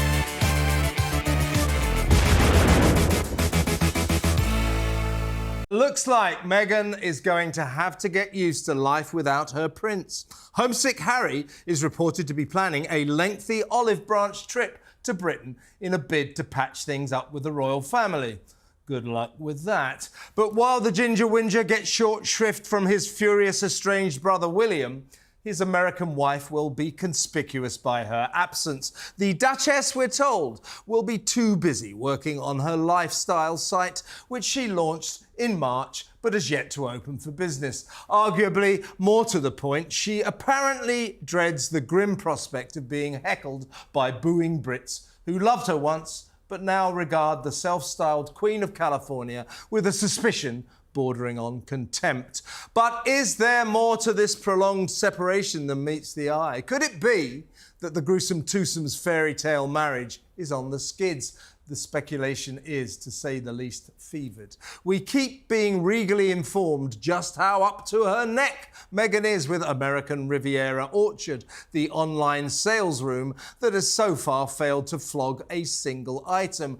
And her Netflix cooking series is evidently in the can, ready to roll. So while she undoubtedly has a bit on her unsold plate, Harry evidently has so little to do, he's spending the summer attempting to mend bridges in the UK. Meanwhile, as we know only too well, it's never the preposterous prince's fault. It's always someone else. And so it was that, incredibly, in a documentary on the UK's ITV network, he insisted that the main reason for his rift with the royals was his ongoing legal battle with Britain's popular press.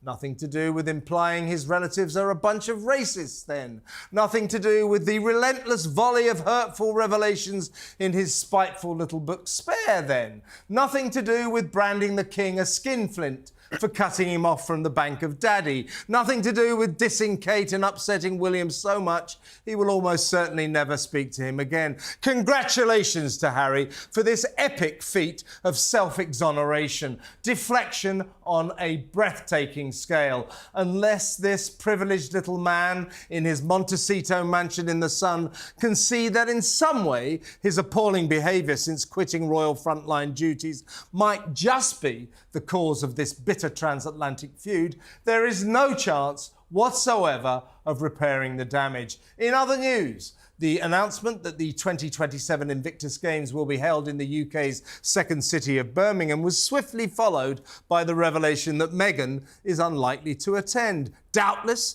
this, of course, will be for security reasons. In that me ITV interview, Harry revealed that he won't bring Mrs. Sussex to Britain because he's afraid someone will attack her with acid or a knife. Obviously, there's nothing wrong with being a protective husband, but isn't Harry's safety fixation close to deranged? Inevitably, he carries on beating his obsessive drum, demanding the armed police protection to which he and his family are no longer entitled, nor should they be.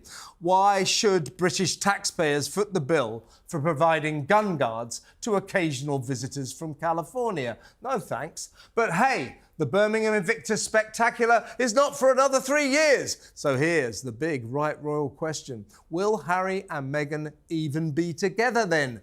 You decide.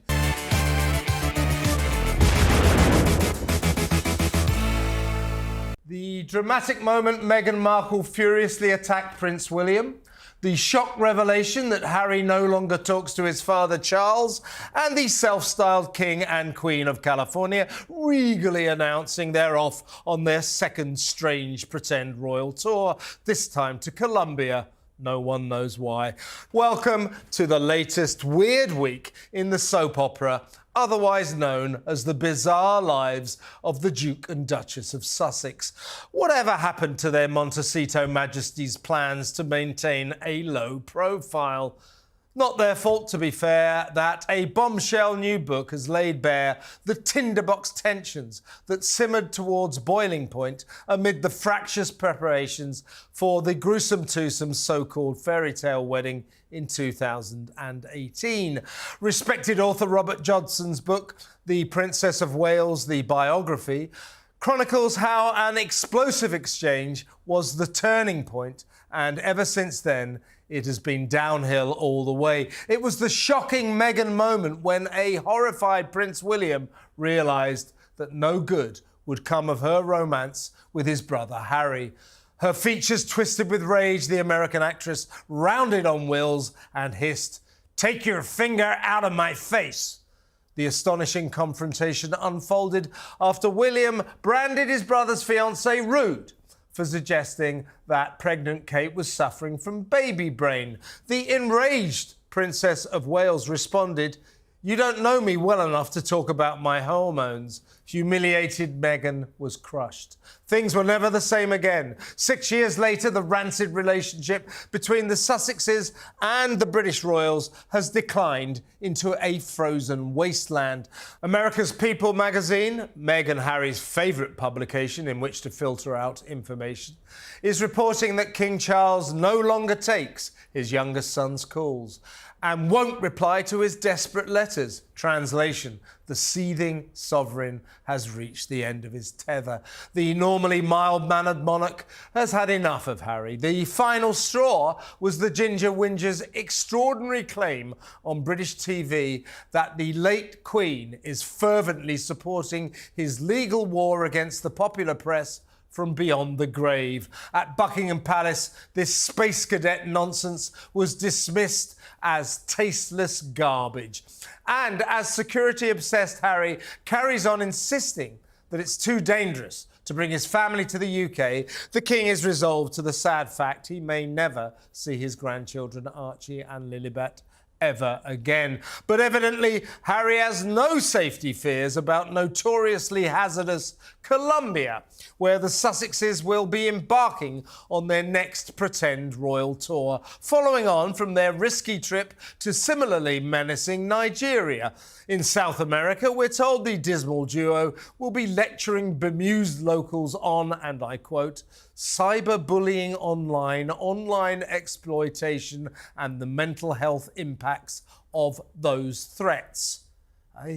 Poor Harry and Meghan lost in West Coast psychobabble, just as they were when once again showcasing their pursuit of privacy, they appeared on CBS's Sunday morning show, garbling on to host Jane Pauley about online harm.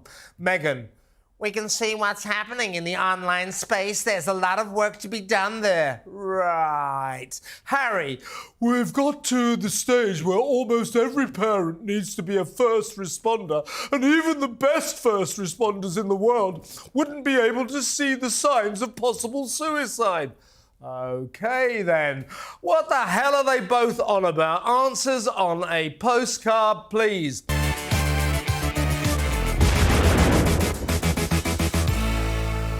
It's hard to criticise Meghan and Harry's caring, sharing campaign to help parents who have lost their children to the scourge of online harm. Sure, there was something uncomfortably showbiz about their Montecito Majesty's schmaltzy performance on CBS's Sunday morning show, especially when host Jane Pauley gestured to the bereaved mums and dads and stressed that all further such meetings with the Duke and Duchess of Sussex would be online and not, she stressed, in person. Full of theatrical hugs and filmic sympathy, this strategic gathering in a cosy California cabin, plush with tasteful lighting and expensive furniture, was just for TV, just for the launch of the Parents Network. Of course, we got Meghan's suicidal thought story when she says she contemplated taking her own life amid the horror of becoming a member of the British royal family, when palaces, privilege, position and fabulous wealth were not enough to bring her happiness. And it was difficult not to laugh as Harry droned on about first responders and not knowing what youngsters were up to under your own roof, helpfully making the shape of a roof with his hands. Since he hates being classified as thick, perhaps he should stop acting like it's true. But hey, the scourge of online harm is a worthy cause, and to an extent, I salute the Sussexes for fighting the good fight.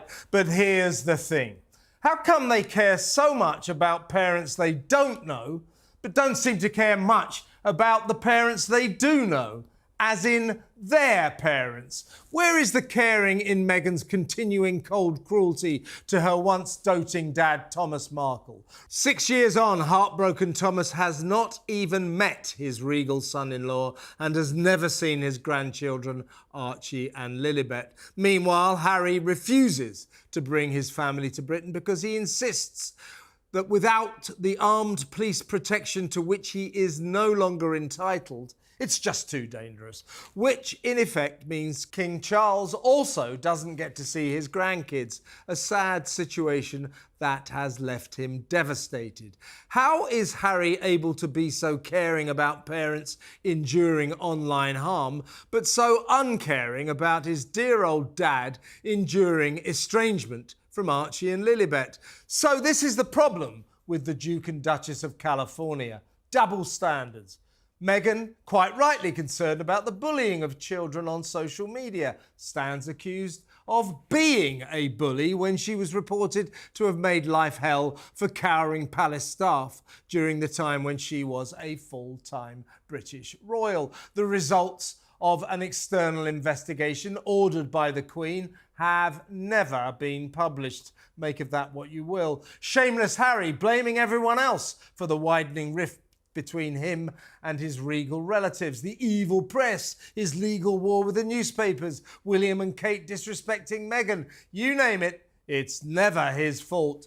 The truth, he implied Charles, William and the gang are all racists, and then told terrible tales on them in his spiteful little book Spare, as their unconventional pursuit of privacy through the medium of publicity trundles relentlessly on. For chronic virtue signallers Harry and Meghan, charity must not only be done, it must be seen to be done. Even so, Harry and Meghan's charitable instincts are to be applauded. But isn't it about time the gruesome twosome realised that charity begins at home?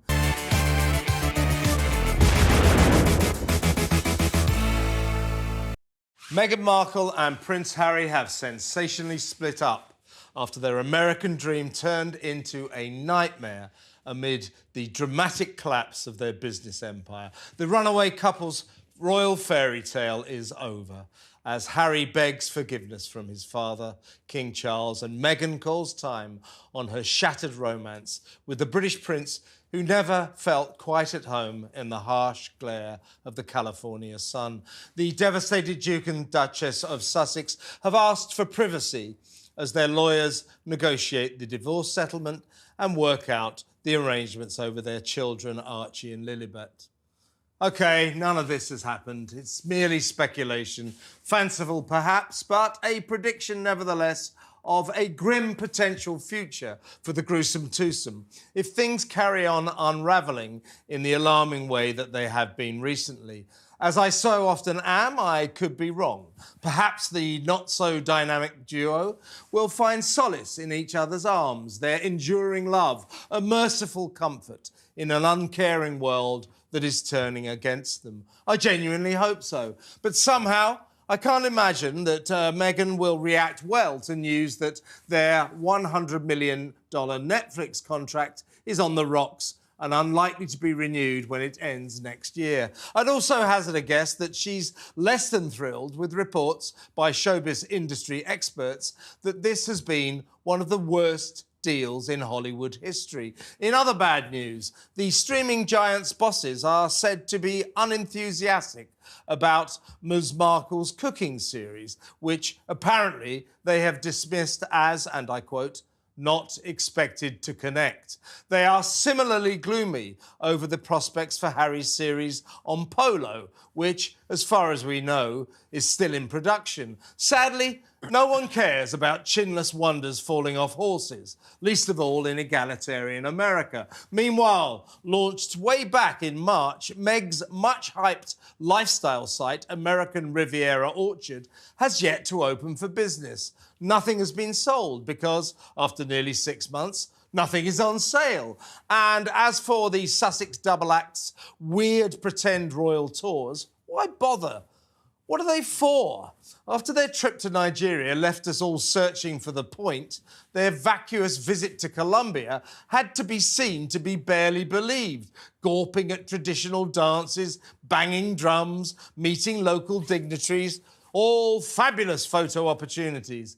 But what was the reason? Real royal tours by the King and Queen, William and Kate and other leading royals foster improved diplomatic relations, boost trade and sell brand Britain abroad. When a couple of Tinseltown wannabes from California turn up in foreign climes, the question is, what's the purpose? To preach to South Americans about online harm? In a poverty-stricken country where 7 million cash-strapped citizens struggle by on about $2 a day, it's hard to believe that cell phone and laptop issues are a top priority. No doubt about it, the Harry and Meghan project is very far from firing on all cylinders. Just before Colombia, the problem-plagued pair's latest chief of staff, Josh Kettler, suddenly quit after just 3 months, bringing the total employee exodus since their 2018 wedding to at least 18. That's a lot. But as things go increasingly wrong, will the strain show? Will it take a toll on the Sussexes' marriage? Has Harry, as one friend told The Times, had enough of America? Does he pine for his old life as a popular prince back in Britain? Might my speculative prediction of a Harry and Meg split come true? You decide.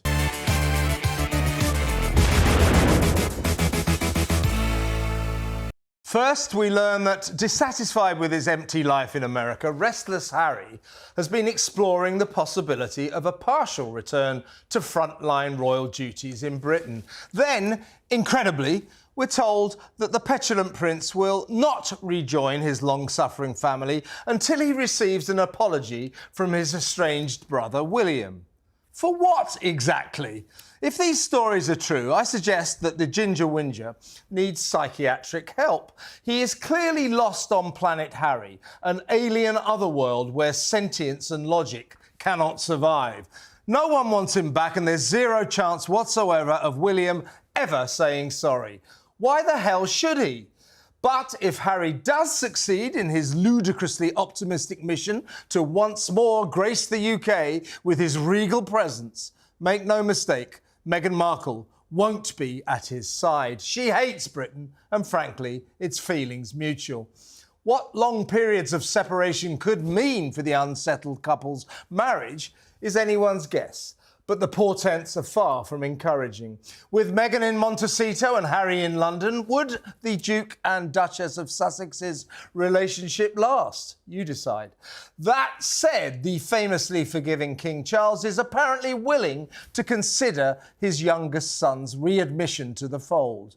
But two words stand in the way of Harry's rehabilitation: Prince and William. It spoke 1,000 words that when the feuding siblings were in the same English country church for the funeral of their beloved uncle Lord Robert Fellows, not a word passed between them. The atmosphere was apparently arctic.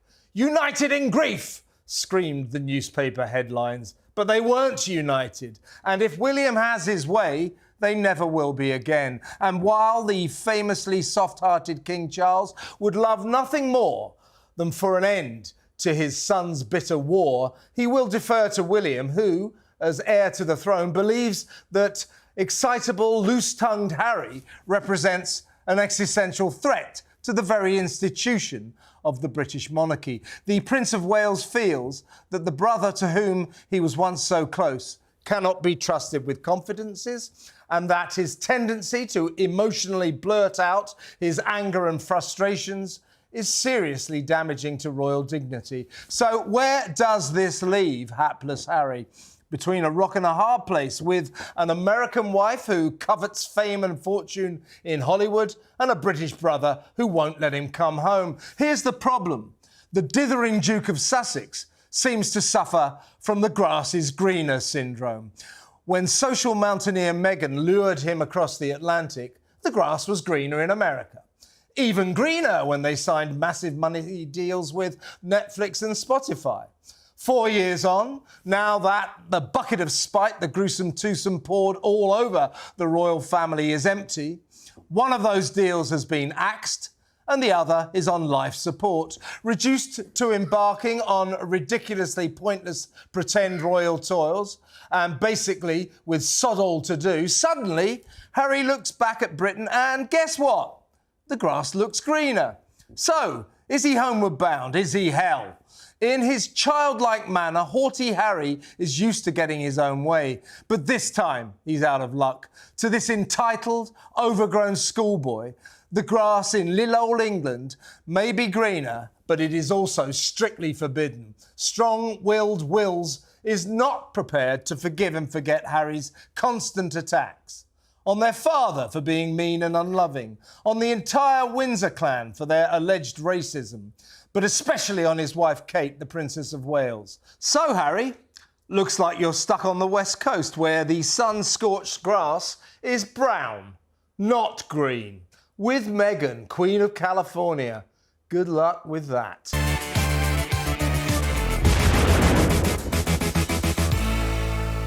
As a poignant peace offering was extended to petulant Prince Harry, his difficult wife, Meghan, was sensationally cut out of the picture. Although William's happy 40th birthday wishes to his brother should not be interpreted as an end to hostilities, they were certainly significant, an important gesture that might just signal the early beginnings of a long and painful family healing process. But the photo of Harry used on William and Kate's official royal website told a sorry story. Meghan Markle was edited out. This was not an accident. Make no mistake, the solo shot of the Duke of Sussex minus the Duchess sent a message that while in the fullness of time the British royals may just find a way to work things out with Harry, they do not envisage Meghan being a part of the rapprochement. As homesick Harry plans more and more return trips, it seems highly unlikely that Ms. Markle will ever set foot in the UK again. And that's just fine with William, Kate, the King, and especially Queen Camilla, described by Harry as the villain of the story. And shocking allegations in America's showbiz Bible, The Hollywood Reporter, have served as a grim reminder of the Duchess's life and controversial times when she was on the English side of the Atlantic. When in London, she was accused of bullying staff to such an extent the Queen ordered an external investigation, the results of which suspiciously were never published. Now, according to the respected Hollywood Reporter, she's at it again, chronicling the extraordinarily high turnover of staff and noting that the long list of those who have quit call themselves the Sussex Survivors Club. The magazine quotes a source close to their Montecito Majesties saying, "Everyone's terrified of Meghan. She belittles people. She doesn't take advice. They're both poor decision makers. They change their minds frequently. Harry is a very, very charming person, no airs at all, but he's very much an enabler, and she's just terrible." It appears clear that the root of Harry and Meghan's problems is Meghan's personality, her character. She's at war not only with the British royal family, who she insists treated her terribly, but with all of Britain. We're racists, we're slave drivers, we're just awful. So as far as we're concerned, and one suspects the King too, the difficult Duchess can stay where she belongs, on planet California, wallowing in her truth, which of course is not to be confused with the truth. Although a recent poll revealed that 60% of Brits appalled by Harry's attacks on the King and country never want to see him back in the regal fold again, that means his rock-bottom popularity rating is ever so slightly improving, and perhaps in years to come, the Ginger Whinger could achieve some sort of comeback. He'd better hope so, because the Sussex's showbiz ambitions are in the toilet. The Hollywood Reporter headline alone spelled deep trouble. Why Hollywood keeps quitting on Harry and Meghan. Part of the reason, apparently, is Meg's penchant for noisy tantrums and 5 a.m. emails. She's absolutely relentless, the source explains. She marches around like a dictator in high heels, fuming and barking orders. I've watched her reduce grown men to tears. In such an influential publication read by all of Tinseltown's movers and shakers, this is devastating stuff, a serious roadblock to future projects. Meanwhile, still struggling to open for business, Meghan's lifestyle site, American Riviera Orchard, is going nowhere fast. Her uneagerly awaited cooking series looks set to bring down the curtain on the Sussex's $100 million Netflix deal. And the big question is, what next? Do Harry and Meghan even know?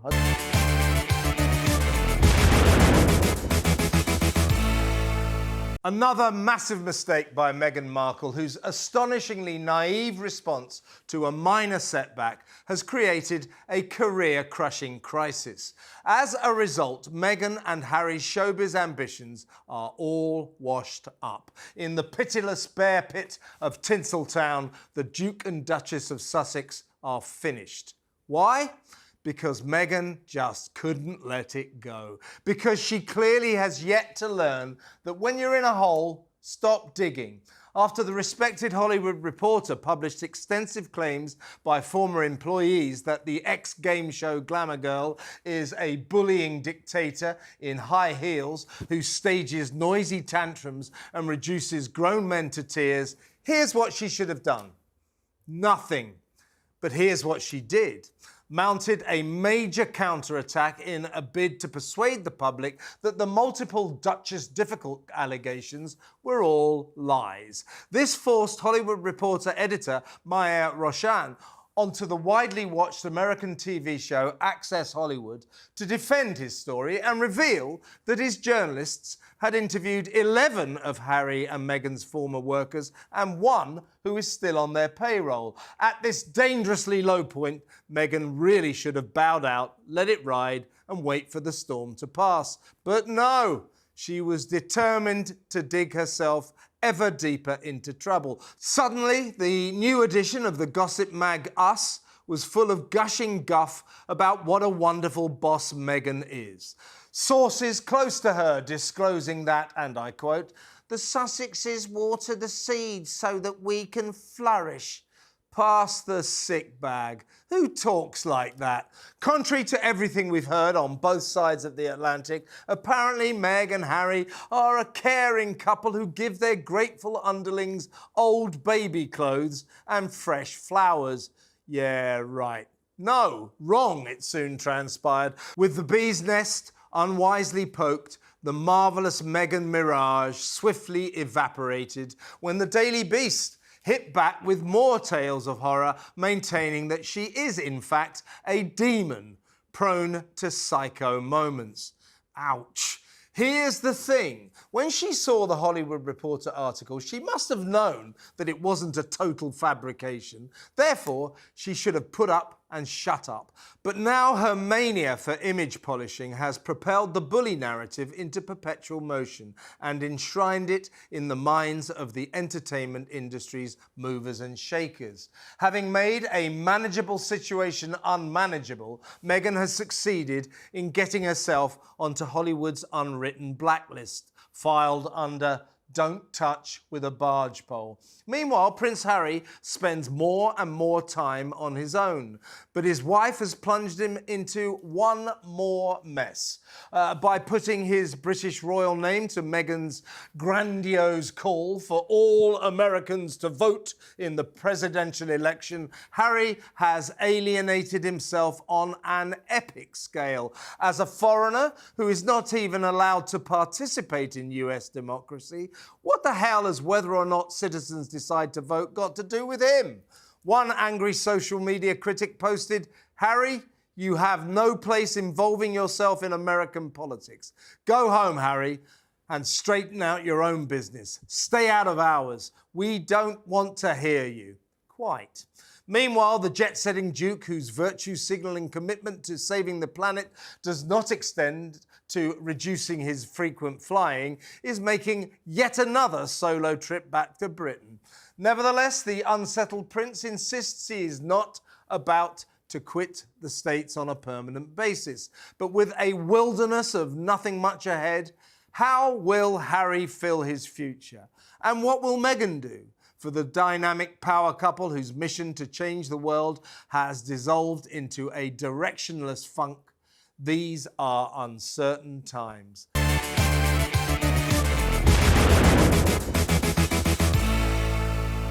Inevitably, Prince Harry's uneagerly awaited TV series about chinless wonders horse sport polo has plunged Netflix bosses into a profound state of disappointment.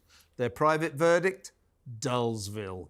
It's co-produced by Meghan, whose understanding of popular tastes seems somewhat limited. Talking of her ladyship's limitations, retaining staff has never been her strong suit either.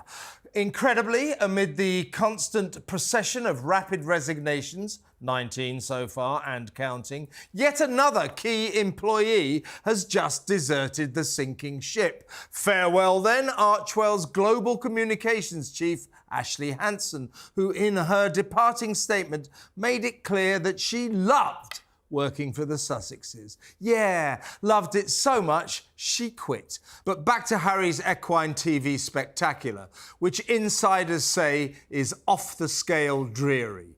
Tedium incarnate. You'd have thought that the dashing Duke of Sussex's royal superstardom might have livened things up. And it surely would have done, if old Ginger Nuts didn't make the bizarre decision to extract himself from the equation. Apart from the odd fleeting appearance, he's not in it. It's all about his Argentinian pal, some unknown hooray Jose called Nacho. I could have told them, just like I told you, that this production was always doomed to failure. Who cares about rich and privileged pillocks riding poor little ponies into a state of exhaustion? This cruel game of broken bones is a minority pursuit for a reason. It's immensely boring to watch. Why would it be any more interesting on TV? It isn't.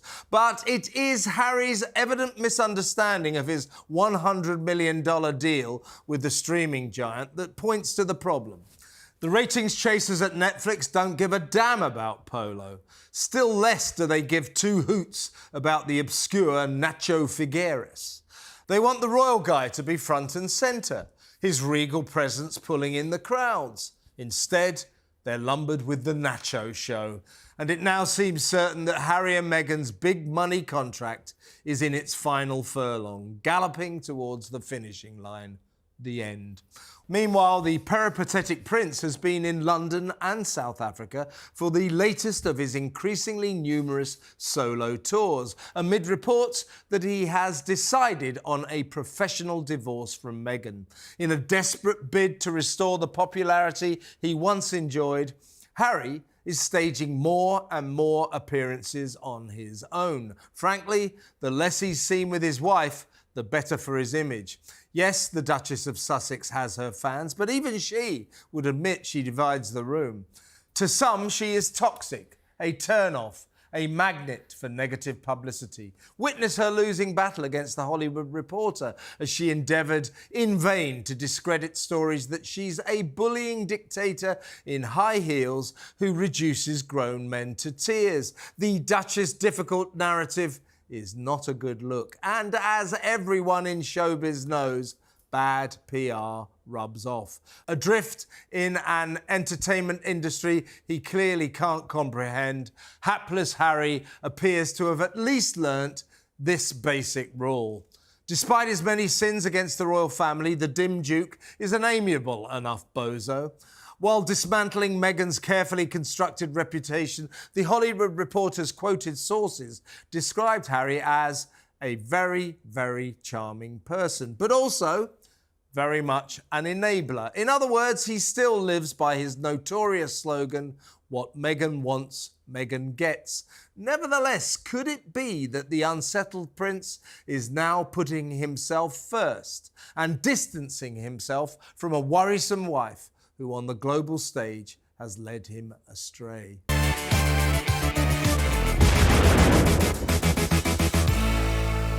Meghan Markle is the competitive sort. Whenever her so-called rivals are looking good on the publicity front, the tenacious Queen of Montecito is liable to mount a counterattack. William and Kate are only too used to her blatant bids to upstage them. But is Meghan now at war with Harry? Is the difficult Duchess jealous of her own husband? Observers were stunned when, just after the unsettled prince attended the Well-Child Awards in London, Meghan pitched up unexpectedly at a kids' charity event in Los Angeles, wearing an eye-catching red dress that, while definitely designed to garner attention, seemed weirdly inappropriate, a plunging neck boob showing extravaganza to make the night all about her. Meanwhile, Harry completed 10 solo engagements in just 15 days, amid reports that he has decided on a professional divorce from his worrisome wife. Desperate to regain the global popularity he once enjoyed, the peripatetic prince is on a mission to polish his tarnished image. According to insiders, he doesn't believe this can be achieved standing next to toxic Meghan, who was severely damaged by a recent Hollywood Reporter exclusive labelling her a monstrous bully who reduced her terrified staff to tears. But as he toured the world endearing himself to all and sundry, Meghan dramatically reminded us of her ability to launch smash and grab raids on the front pages. When she arrived, a lady in red, at the Children's Hospital Gala, acid-tongued wags joked she'd obviously raided the closet where she keeps her old Deal or No Deal hostess outfits. In fact, it was not the gown's first outing. The recycling royal previously donned it for a New York Veterans Day bash in 2020. But after her brief moment in the spotlight last week, the big question is, what exactly is Meghan up to right now? Apart from fighting a losing war on the bad PR that is consuming her, the Duchess of Sussex's life seems aimless and adrift. The extraordinary saga of her heavily hyped lifestyle site, American Riviera Orchard, has descended into a corrosive cocktail of chaos and nothingness. Launched 8 months ago in March and hailed as a massive money-making machine, the digital showroom now sits there dormant, inactive, and mired in petty legal wrangling. Denied a US patent because it trades on a real geographic location, Meg's online store has yet to sell a single item, principally because it has yet to put a single item up for sale. She sent a few jars of jam to 50 celebrities, many of whom failed to even acknowledge the promotional gift. She even trumpeted her exciting new range of dog biscuits, a stellar announcement timed to perfection, just as cancer-battling Princess Kate returned to royal duties at the Trooping the Colour ceremony in June. As a way of stealing the headlines from Kate, pet treats left a lot to be desired.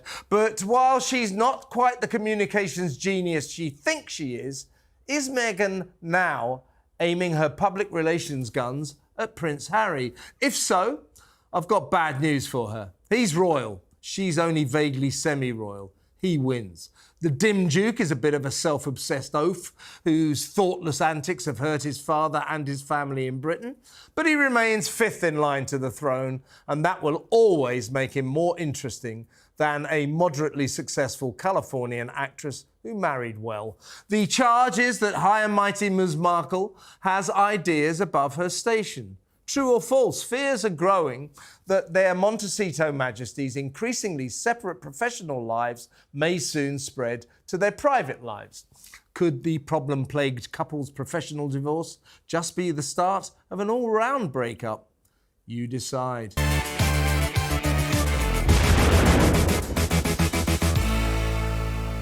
Meghan Markle is not wearing her engagement ring. Prince Harry is filmed on yet another solo trip, this time to a surfing centre, a 4-hour journey from the Sussex's Montecito Palace. What the hell is going on?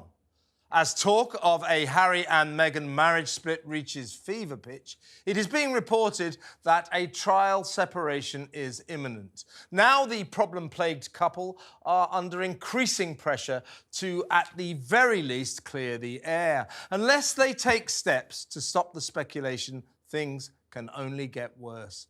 Over decades of observing celebrity relationships in my professional capacity as a journalist in London and Hollywood, I've learned to spot the signs. And when it comes to the self-styled King and Queen of California, let me tell you, all the signs point to them drifting further and further apart. So, what exactly is happening behind the gilded gates of the gruesome twosome's massive mansion in the sun? Are the clouds gathering? Certainly, the portents are not good. Sources close to the Duke and Duchess of Sussex insist that although they are leading increasingly diverse lives, they still enjoy a modern and happy relationship. Modern, maybe, but happy? Not while he's seeking a purpose and she's seeking a fortune. 5.5 years after their fairy tale Windsor wedding, the disparate duo are heading in different directions. A blue-blooded royal through and through, Harry has never been comfortable around Meghan's naked commercial ambition. The passionate pursuit of profits, wealth and a glittering career are alien concepts to him. He's an aristocrat. Working for your money is simply not his world. He barely understands it.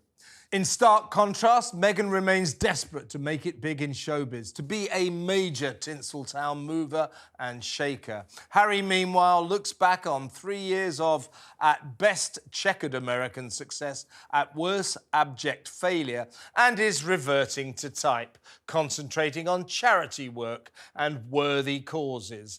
Because that's what royals do. As Harry toured the world for 15 days, poignantly alone, visiting New York, London and Lesotho in Africa, Meghan drowned in a tidal wave of seriously negative publicity over her alleged bullying of terrified staff amid the continuing strange inertia of her lifestyle site American Riviera orchard. A money-making machine, apparently, launched 8 months ago, but going nowhere fast. Nothing sold, nothing even offered for sale. Elsewhere in her business aspirations, the difficult Duchess's deal with the Limonada platform triggered the re-release of her indifferent 12-part Spotify series Archetypes, but has not led, as expected, to more podcasts.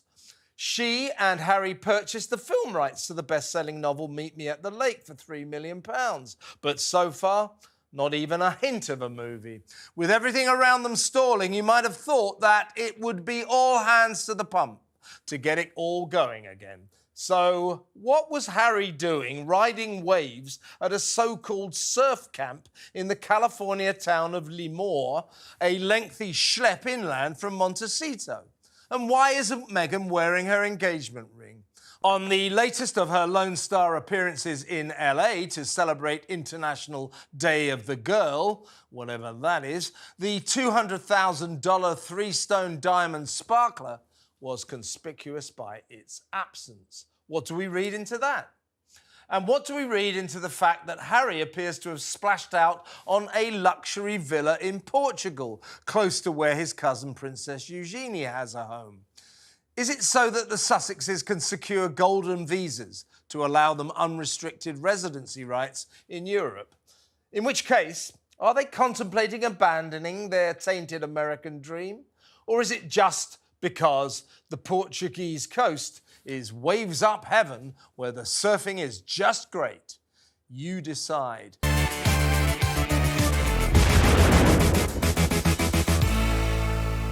Meghan Markle has the worst judgment of anyone in the entire world. Meghan Markle is flawless at getting it all wrong. All of her ideas are total crap. Prince Harry is a lamb to the slaughter who just sort of blindly followed her like a child. These withering remarks are all direct quotes, and surely the most devastating charges the Duke and Duchess of Netflix will ever have levelled against them. So, who is responsible for this wounding volley of stunningly derogatory put-downs? Step forward none other than respected editor and royal author Tina Brown, a close friend of Harry's late great mother, Princess Diana. It's not often that I'll concede I couldn't have put it better myself, but here goes.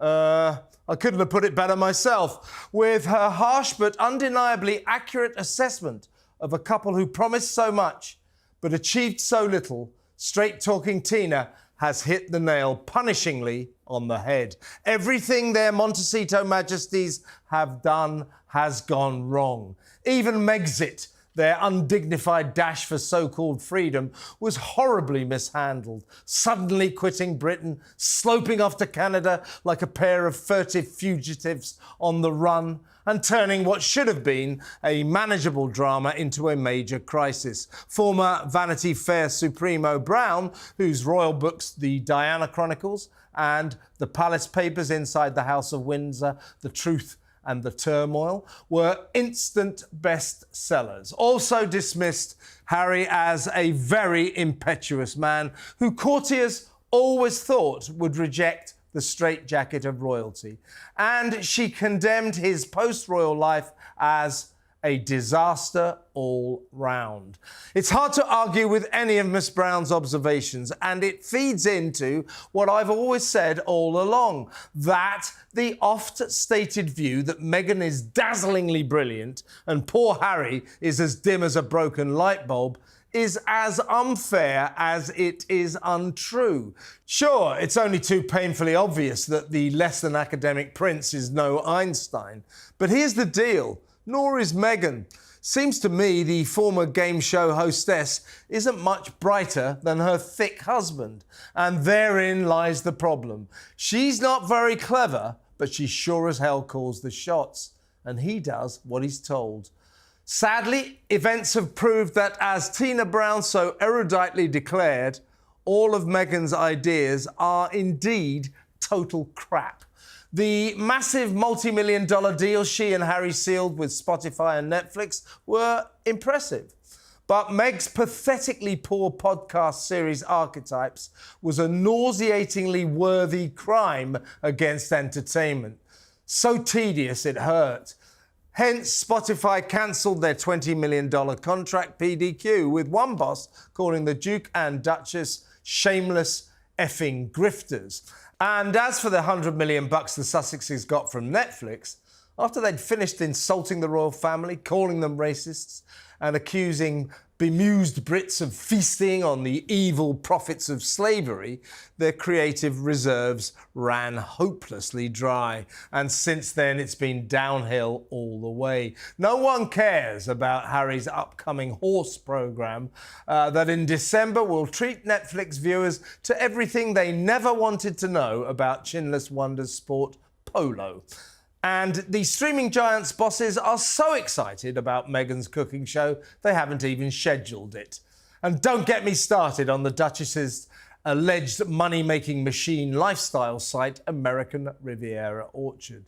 Why should I start when it hasn't?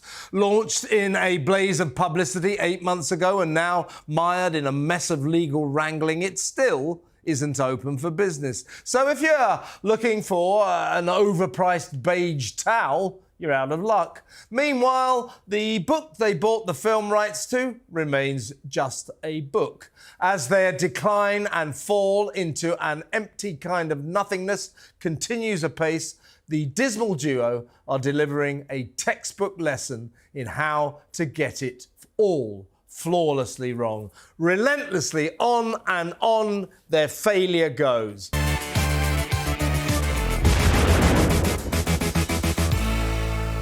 Meghan Markle's worst nightmares are coming true. As her heavily hyped lifestyle site, American Riviera Orchard, crashes and burns amid reports she has lost all interest, the so-called difficult Duchess is fast turning into a human roadblock to Prince Harry's dreams of rebuilding his lost popularity back in Britain.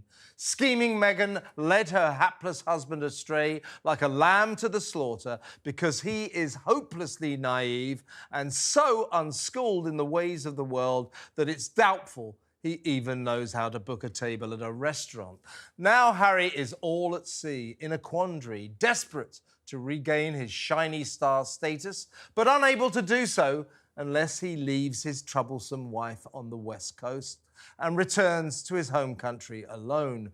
Who says so? Yes, it's acid-tongued Tina Brown, and she has struck again. Last week, the respected editor, royal author and former close friend of Harry's late great mother, Princess Diana, devastatingly dismissed all of Meghan's ideas as total crap and declared that the cable show actress has the worst judgment of anyone in the entire world. Tina didn't actually mention American Riviera Orchard, but launched 8 months ago and still nowhere near opening for business, the Duchess's alleged money-making machine certainly has all the trappings of a totally crap idea. After the latest momentum-killing legal challenge from a multi-billion-dollar US company that owns the brand name Royal Riviera, miserable Meg is reported to have lost interest, and as a result, her pet project is dead in the water. Meanwhile, her Prince Uncharming seems more restless by the day. Now, ex-Vanity Fair Supremo Brown says that although the British royals would benefit greatly from the feel-good factor that Harry used to bring, they'll never welcome him back as long as Meghan is part of the picture. Ditch her or hit the roadblock. For Harry, that is the agonising question. But there's another problem. William. Unable and indeed unwilling to forgive and forget Harry's spiteful book Spare and the cruel attacks on Princess Kate, the Prince of Wales does not want Harry stealing the limelight. Shades of Charles during his marriage to Diana when he hated her getting all the attention. This is how it rolls in regal circles where jealousy reigns. Making the front pages matters to them. Stir in the fact that William doesn't think that Harry deserves the restored love of the people, and there you have it. no royal rapprochement. The bad feeling between these two once inseparable siblings is off the scale. Meanwhile, behind the gilded gates of the massive Montecito mansion the Duke and Duchess of Sussex call home, all is not well. Crushed by the damaging accuracy of Tina Brown's painful put-downs and still struggling after the Hollywood Reporter's meticulously researched investigation labelling her a terrifying bully who reduces staff to tears, the Duchess has hit a traumatic low point. And just maybe, even the not famously brilliant Harry has worked out that the enticing tale of untold Hollywood riches that his missus sold him was a crock. As the astute Ms. Brown points out, Meghan persuaded wide-eyed Harry that she was a savvy Tinseltown wheeler-dealer who would make them fabulously wealthy megastars. That, to say the least, has not happened. Now, with their $20 million Spotify deal consigned to the scrap heap of showbiz history and their $100 million Netflix deal on its last legs, the Sussexes are staring into the abyss of spectacular failure. Once they had the world at their feet. Now, for the self-styled King and Queen of California, I'm sorry to say, the only way is down.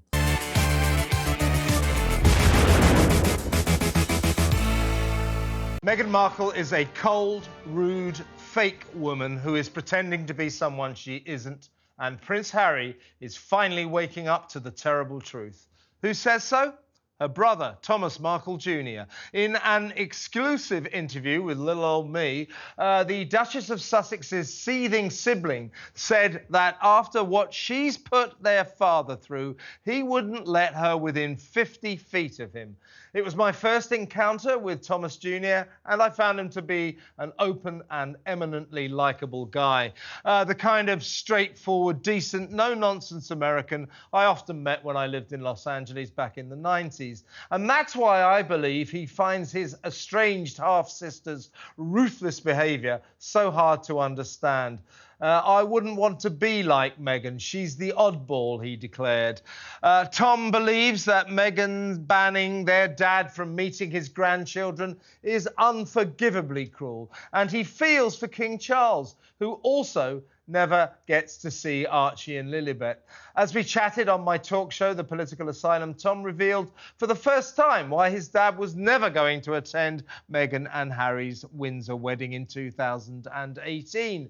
The story was that the former Hollywood lighting man suffered a heart attack at his home in Mexico and was too sick to travel. But now his son says the decision was already made thanks to an impossible ultimatum issued to him by his difficult daughter. She told him that in order to walk her down the aisle, he would have to cut his other kids, Tom and Samantha, out of his life.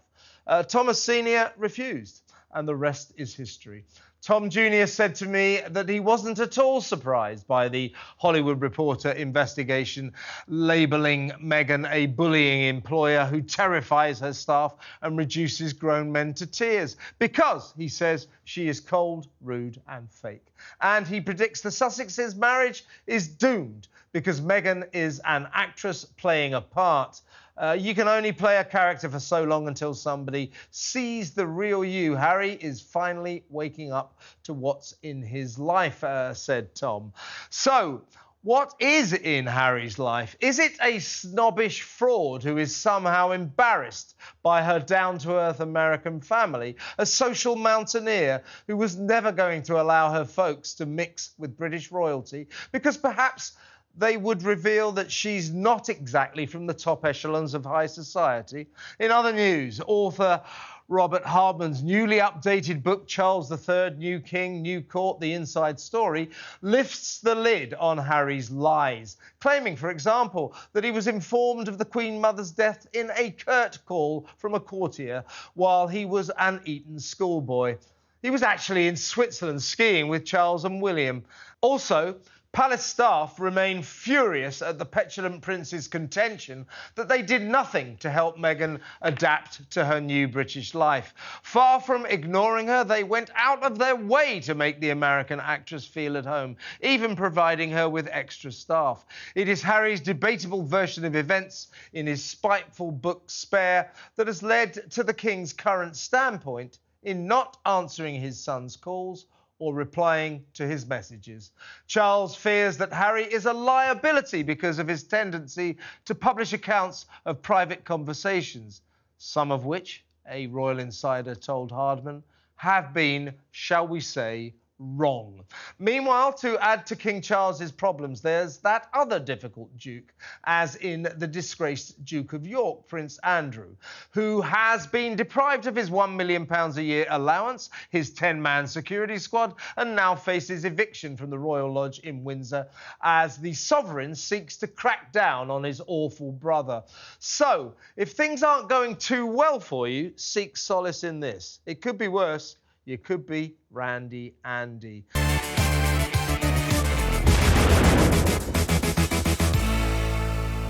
Meghan Markle has never looked so awkward. Standing next to a similarly uncomfortable Prince Harry, the picture painted 1,000 words, all of them miserable.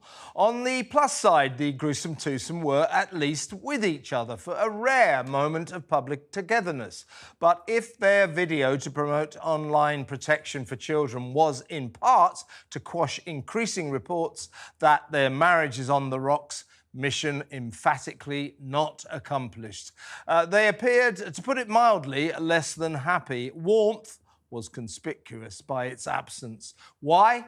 Perhaps because at the troubled couple's Montecito Palace in the setting sun, the clouds are gathering for a rapidly escalating number of reasons. First, new President-elect Donald Trump has vowed to take a look at Harry's visa application and review his right to reside in California.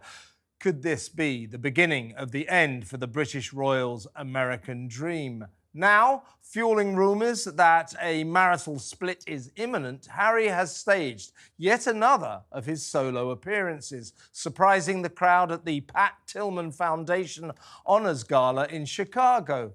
But where was Meghan? The ginger whinger never seems to go anywhere with his wife these days. As one royal commentator wryly inquired, is Harry ever home anymore? The last time their Montecito Majesties were all smiles was at their billionaire Hollywood chum Tyler Perry's 55th birthday party in September. Since then, no united front, but a blizzard of indications that all is far from well on planet Sussex. And make no mistake, Republican Trump's triumph will have been almost as devastating for classic West Coast liberal Meghan as it was for her mortified husband. No wonder sources close to the couple believe that their recent purchase of a $7 million seaside mansion in Portugal may have been with a view to a possible permanent move. If Trump revokes his visa, Harry might have no choice. Lawyers fighting to make the Duke's residency application public insist that if their suspicions are confirmed, while American citizen Meghan can, of course, stay, the prince from across the pond will have to go. Meanwhile, Meghan's family feud turmoil is threatening to get even worse. Last week, in a bombshell exclusive interview with little old me, the Duchess's estranged brother Thomas Markle accused her of being cold, rude and fake. An actress playing the part of a pound store princess. Now, her estranged sister Samantha is relaunching her legal case, claiming that the Duchess wrongly maligned her in her Netflix documentary series. Seething Sam alleges that Mean Meg implied that she was part of a group spreading misinformation. And she says her famous siblings' charge is as incorrect as it is defamatory. A looming court drama is the last thing Meghan needs. It's important to stress, of course, that the Duchess denies that she slandered Samantha. But back to that video and the body language that told a worrying story. In a new dynamic, perennial leading lady Meg very definitely played second fiddle, standing meekly by Harry's side as he issued forth with his customary new age virtue signalling psychobabble, and then chiming in with the traditional "my husband and I," a phrase made legendary by the late great Queen, who began almost every speech with those magic words.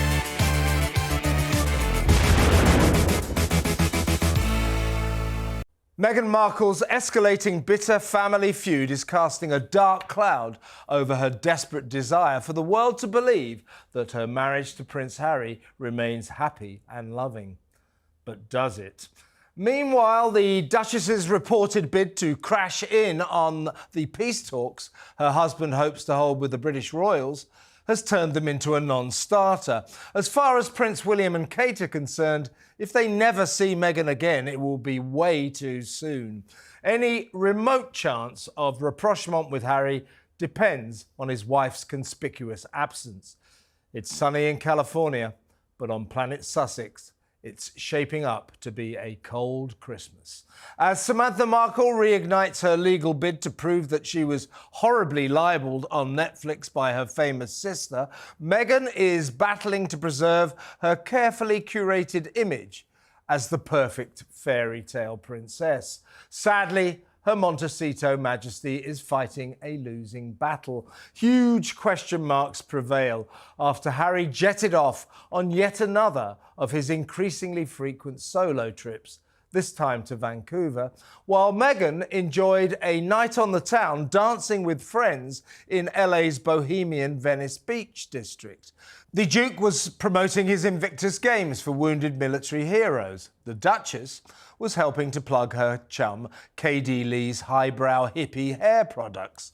Certainly, Muesli's enterprise stands more chance of making money than Meghan's dead-in-the-water American Riviera orchard, the still not open for business lifestyle site she launched way back in March, but 8 stagnant months later is going nowhere fast. Similarly, signed 20 months ago, the Duchess's exciting contract with major showbiz agency William Morris Endeavour hasn't exactly propelled her into the Hollywood Super League.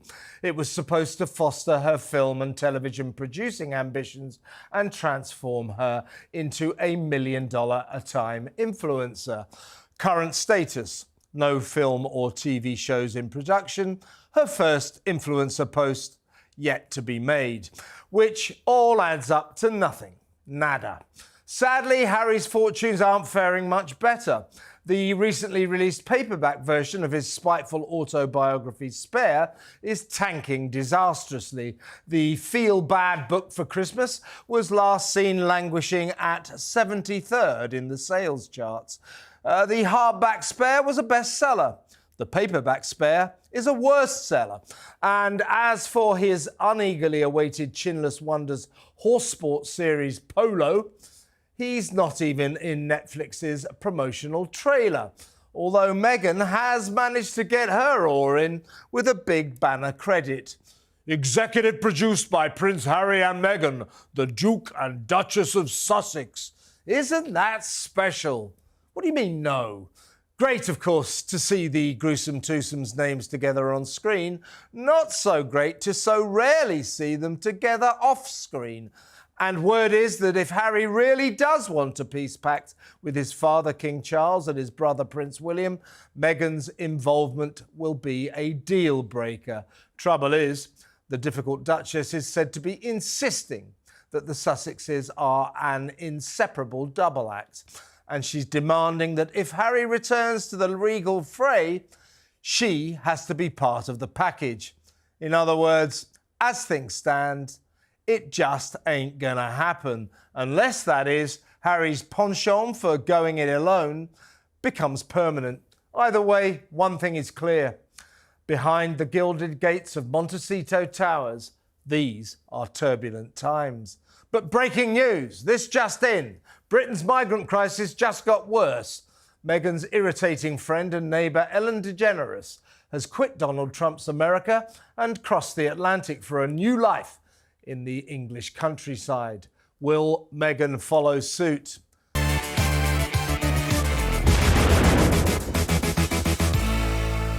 Meghan Markle and Prince Harry have been sensationally banned from joining King Charles and the British royals for their traditional Christmas celebrations. According to reports, as the regal clan gather for the festive season, Charles and Prince William have decided that they cannot trust the Sussexes not to leak intimate details to the media. Naturally, their Montecito Majesties are desperately spinning the fraught situation, insisting that all is well in their picture-perfect lives and Thanksgiving is all about family. Their family, perhaps, but not, it would seem, Harry's family or Meghan's family. In a new fawning interview with Marie Claire magazine, the Duchess waxes lyrical about the Afghan women she shared a meal with who are separated from their loved ones. She seems less concerned about being separated from her own father, Thomas, who, a sick man at 80, is begging to meet his grandchildren, Archie and Lilibet, for the very first time. Before it's too late. If only his difficult daughter would let him. Nor does Meg appear particularly troubled by her rancid estrangement from her half-brother and sister, Thomas Markle Jr. and Samantha, which just got worse after Samantha reignited her legal battle, alleging that her famous sibling libelled her by unfairly suggesting she was part of a hate group trolling her on social media. Despite this firestorm of familial dysfunction, the Duchess gushes, "I love the holidays. Being close to my mom is great. I think you always have to make sure there's room at the table for your friends who don't have family, which is really key." I'm sorry, but painting this pretty portrait of happy harmony is ludicrous. Is Meghan kidding herself? Because she sure as hell isn't kidding anyone else. She's so theatrically caring and sharing about people she doesn't know from faraway countries, but shockingly callous about the people who should be her nearest and dearest. And as for the indecipherable West Coast psychobabble she specialises in, sometimes I wonder if she's even speaking the same language. Example, okay, how do you make this a much larger vision so it's not just a short-term banding on a problem, but a long-term solution? Excuse me, Meg, would you mind repeating that in English?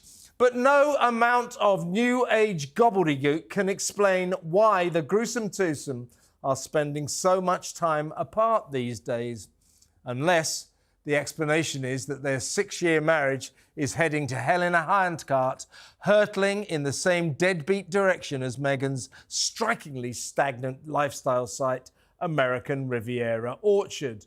Mealtime with the Afghan ladies was yet another of the Duchess's increasingly frequent Lone Star engagements, while her husband was conspicuous by his absence. Not so long ago, Meghan declared that she and Harry were like salt and pepper, an inseparable double act. Now, they're more like chalk and cheese. They don't go together, which, for a husband and wife with 2 kids, is not ideal. As is so often the case nowadays, next week the disparate duo will be thousands of miles apart, making pointedly solo appearances. After the latest of his numerous planet-destroying jet-setting journeys, the oh-so-green Duke will be in Manhattan to attend a New York Times book conference. Maybe the renowned royal intellectual might even read one. Meanwhile, back in California, the Duchess is due at some dreary Hollywood Awards bash where her billionaire producer pal Tyler Perry will be saluted for his, and I quote, landmark achievements in the media. Apparently, he's a visionary icon. Aren't we all? The Sussex spin machine maintains that never being seen with each other is all part of a new media strategy to improve Harry and Meghan's plummeting popularity ratings. But is this true? Or is it to cover up the truth about a marriage that has hit the rocks?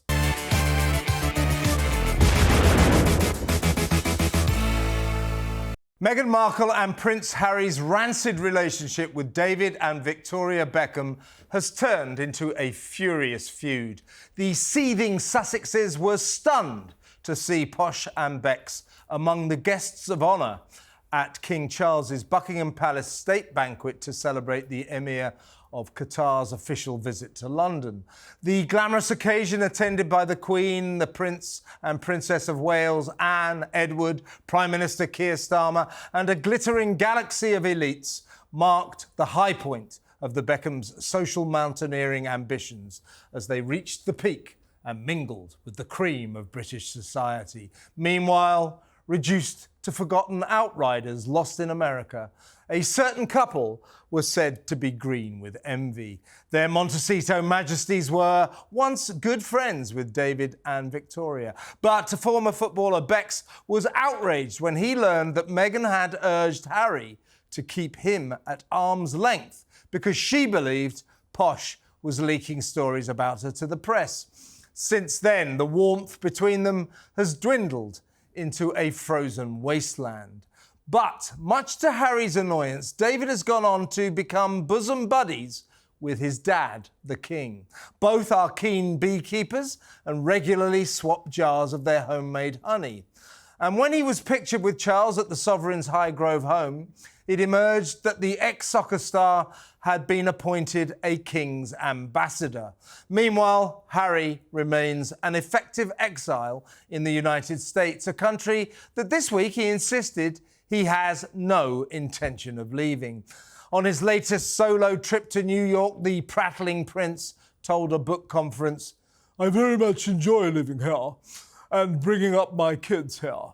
When he becomes president on January the 20th and reviews drug taker Harry's dubious visa details, Donald Trump may have something to say about that. In the same excruciating onstage interview, the Dim Duke also addressed fevered speculation that because they haven't been seen in public with each other for 3 long months, the Sussexes' marriage is on the rocks. "Apparently we've bought or moved houses 10, 12 times, he said. "We've apparently divorced maybe 10, 12 times as well. So it's just like, what?" So articulate. Now the Ginger Whinger and his weird wife have gone into publicity blitz overdrive amid growing fears that it's all going wrong in their privileged lives. Sadly, though, the former golden couple's hastily released glitzy video projecting a schmaltzy image of beaming joy in Montecito comes across like a desperate bid to paper over the cracks, a frantic reaction against the tidal wave of negative stories currently engulfing them. As Harry droned on in Manhattan, Meghan was preening herself at some dreary awards ceremony in Hollywood. Instead of a contrived show of togetherness in an unconvincing video, why don't they put on an actual show of togetherness by being seen together in public? Answers on a postcard, please. In other bad news, Meg's money-making plans are going nowhere fast. The Duchess's lifestyle site, American Riviera Orchard, is in deeper trouble than ever after her search for a chief executive proved so unsuccessful she ended up appointing her favourite person, herself. Launched in March but still not open for business, this disastrous venture simply ain't happening. Elsewhere in their sea of nothingness, the less-than dynamic duo's grand mission to make a global impact with their heavily hyped Archwell Charity Foundation has dissolved into little more than paltry tokenism. The world-changing outfit's latest annual tax returns reveal that last year it received donations of $5,700,000. 5 million of which came from a mystery single benefactor. Of this relatively meagre sum, just $1.3 million was handed to worthy causes. Nearly $700,000 went in 3 salaries to 3 executives, which just doesn't seem right. Is this your idea of a decent charity? Answers on a postcard, please.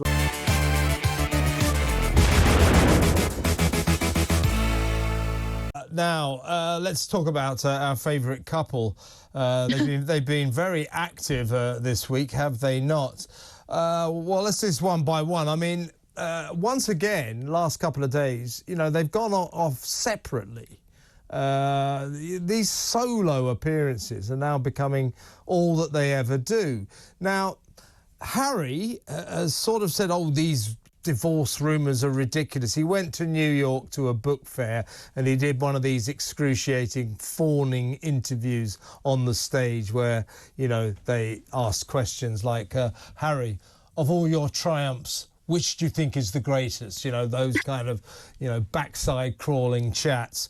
Anyway, he did start talking about all the speculation. He said, oh, yeah, I keep hearing we've moved house 10 or 12 times. I've heard we've divorced 10 or 12 times. You know, and you think, so he's implying it's a load of old rubbish. However, you think, well, look, if you want to put pay to all of this talk, it's been 3 months, more than 3 months, since you two have been seen in public together. So instead of just making a video, which they made this week, of them looking very forcedly happy in Montecito behind the gilded gates of their mansion, why don't they just step out and get photographed together, because that would kill everything off. Why are they still pursuing this? I mean, you know, by all means, make as many solo appearances as you like, but surely now and again, to be seen together in public would stop people speculating that that relationship is in trouble. While he's in New York giving an asinine interview on stage at some book fair, she is at Tyler Perry's awards ceremony, some dreary Hollywood awards ceremony, looking sort of really pointedly alone, I thought. It's really strange, isn't it? Well, first I would mention that the video you're referencing was a montage of the last 12 months. So when were they last together? We can't even pinpoint. Was it Tyler Perry's birthday party? Was the last time right around Prince Harry's birthday that we actually saw them together? And also, you know, the idea of Prince Harry being annoyed by our gossip, by anyone's gossip about his relationship, is like pot meet kettle. You opened the floodgates when you released an entire book about your family, gossiping on your family. Harry, you've been our #1 source for gossip over the last 4 years when it comes to the royal family. You know, that you brought this on yourself. But it reminded me, and tell me if I'm stretching, because Charles Ray slapped my hand earlier today. He said we have to stop debating this, but tell me if I am stretching here. There was a 1985 ITN interview with Alistair Burnett. Was that his name? Alistair Burnett, yes. Yeah, Burnett. And he was talking to Diana and Charles, and he asks them a little bit about their relationship. And there was an on-air exchange between Diana and Charles where he's like, yeah, we fight like any couple. And Diana is very adamant, like, no, we don't. No, we don't. And you see this friction. And a royal biographer, Robert Lacey, claimed in his 2008 book, Monarch, the Life and Reign of Queen Elizabeth II, that Diana had lied spectacularly in that interview. He added, Diana's insistence on an image of impossible perfection could, with hindsight, be seen as a telling clue to some of the problems in their marriage. And it was shortly after that interview that Charles officially reconnected with Camilla. So does the New York Times really think Prince Harry's going to sit on the stage and say, well, actually, we've not been getting along very well? You know, no. Yeah, I think I've got to tell you, since you asked, I think it's all over. No, I mean, he's not going to do this. But there's only two explanations, as far as I can see, for this constant apartness, this constant separation in public. Never, ever seen together these days for more than 3 months in public, right? One explanation is that because their constant separation seems to promote lots of column inches, lots of headlines in the newspapers. Meghan in particular really likes it because she just likes getting written about. She likes being in the papers. So we're not talking about how screwed up American Riviera Orchard is. No, we will. Don't worry. Give me a couple of minutes. And so she's enjoying the publicity because she does enjoy the publicity. So that's one explanation. The only other explanation is this marriage is in trouble. Well, I would tell you this. If we focus specifically on the professional side of the separation, I firmly believe that the professional separation is beneficial to one person and one person only, and that is Prince Harry. We liked Prince Harry before he met Meghan Markle. I think people are more likely to forgive Prince Harry than they are willing to forgive Meghan Markle. I know you disagree with me on that, but people have been invested in him since he was a little boy sticking his tongue out the window sitting next to Princess Diana.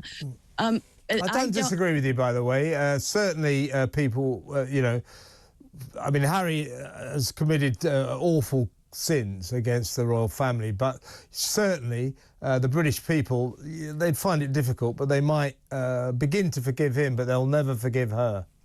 And we know that she is so self-consumed, so why would she agree to an arrangement where Harry is elevated and all of the press that is positive is about her husband? And we're going to spend 15 minutes talking about how lonely and ridiculous she looked walking another red carpet, having to be yanked off of another red carpet. Never met a red carpet that she didn't like. Is she wearing her hair back up now because her contractual obligations to the hair company she's invested in are over now? Why would she agree to that when the only winner in a separate, in a professional separation is Harry? Her claim to fame is the man that she is married to. End of story. Yeah, indeed. Now, the other development this week, it's been written about over here in Britain, was that Posh and Bex, David Beckham and Victoria Beckham, were guests of honour at King Charles's Buckingham Palace state banquet for the visiting Emir of Qatar. Big state occasion. I mean, it's just full of anybody who's anybody is there. This is the who's who of the cream of British society, including all the royals, the King, the Queen, Queen Camilla, Anne, Edward, the Prime Minister Keir Starmer, you name it, they were there. This was a complete glittering array of Britain's elites. In the middle of these guests of honour, none other than Posh and Bex, David Beckham and Victoria Beckham, who used to be good friends with Harry and Meghan. Harry and Meghan fell out with them because Meghan told Harry to keep Beckham at arm's length because she thought that Victoria was leaking stories to the press about her. Now, I don't know Victoria particularly well. I've been around her. I've reported on that scene. I'll tell you one thing she doesn't do. She does not leak stories to the press. And because of that, David Beckham, was outraged and cut them off forever. Well, not officially. Remember, Kevin, David went to see Harry at Invictus at the next year. Meghan, according to Tom Bauer, instructed Harry to have no photos taken with David Beckham. That's it. He did not want them to overshadow their Invictus game. But it wasn't just that. It was that Meghan told him, don't have anything to do with Beckham because his wife has been giving stories about me to the press. I don't believe that was remotely true. Beckham's furious. But anyway, those two, that friendship, is over, well and truly over. And yet this week, I'll bet you, in Montecito, the whole atmosphere was green with envy because there are Posh and Bex right in the middle of Buckingham Palace with Beckham's new best friend, the King. They're best mates now because they both beekeep. They keep bees and they eat honey, with their homemade honey.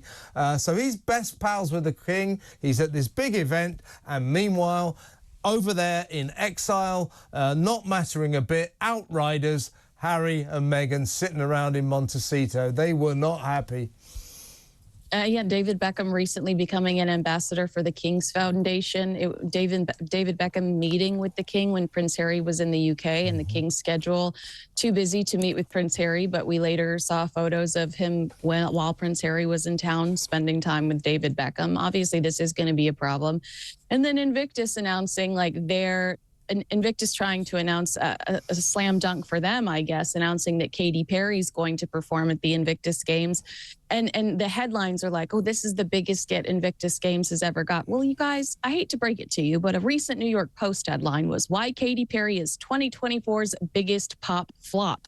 You know, so I would say that Katy Perry, your neighbor, is a home run, but congratulations, guys. Also, Harry has been a better race through these, Kinsey, but as I say, big active week on the Harry and Meghan front. Harry has also been declaring that he said this at this book fair in New York that he loves living in America, he loves raising his kids in America, and has no plans to leave, or specifically to return to Britain. Well, when Donald Trump becomes president and takes a good look at drug taker Harry's controversial, dubious visa details, Donald might have something to say about that. So that is up in the air. But I think probably a really quite important story, this, is that the Gruesome Twosomes charity, the Archwell Foundation, has had to return its tax returns. And that reveals that last year, their total donations were £5,700,000, 5 million of which came from a single mystery donor. I reckon that might have been Harry. Anyway, that's just my speculation. So basically 700,000, and then somebody gave him 5 million. Gee, wonder who that could be. Anyway, of that money, this was the charity foundation, Global Impact, Will Change the World. They gave $1.3 million to worthy causes from the 5-7, and of the rest of the money, more than 700, or around about $700,000 went to 3 executives in their salaries. Now, that do we know if the men are still making twice as much as the women that work there, too? Actually, funny enough, that was 2 guys who earned a lot and 1 woman who didn't earn as much. But 700,000 in salaries, and these are from donations. So you donate to, if you're one of the rare people who donate to the Archwell Foundation, know this: hundreds of thousands of dollars is going in salaries. And that also, $1.3 million for the foundation that was going to change the world, that is, in charity terms, that's pathetic. That is a paltry, meagre sum. The Archwell Foundation isn't really happening, is it? And then the $250,000 that went to Joe Biden's daughter. So, you know, that to me is pretty suspicious. You know, you're talking about this global brand. Well, $250,000 sent to Pennsylvania for a wellness center. You know, I think that looks pretty suspicious when the Biden administration contacted the judge that determined Prince Harry's visa application should be kept secret, you know, days before he actually made that decision.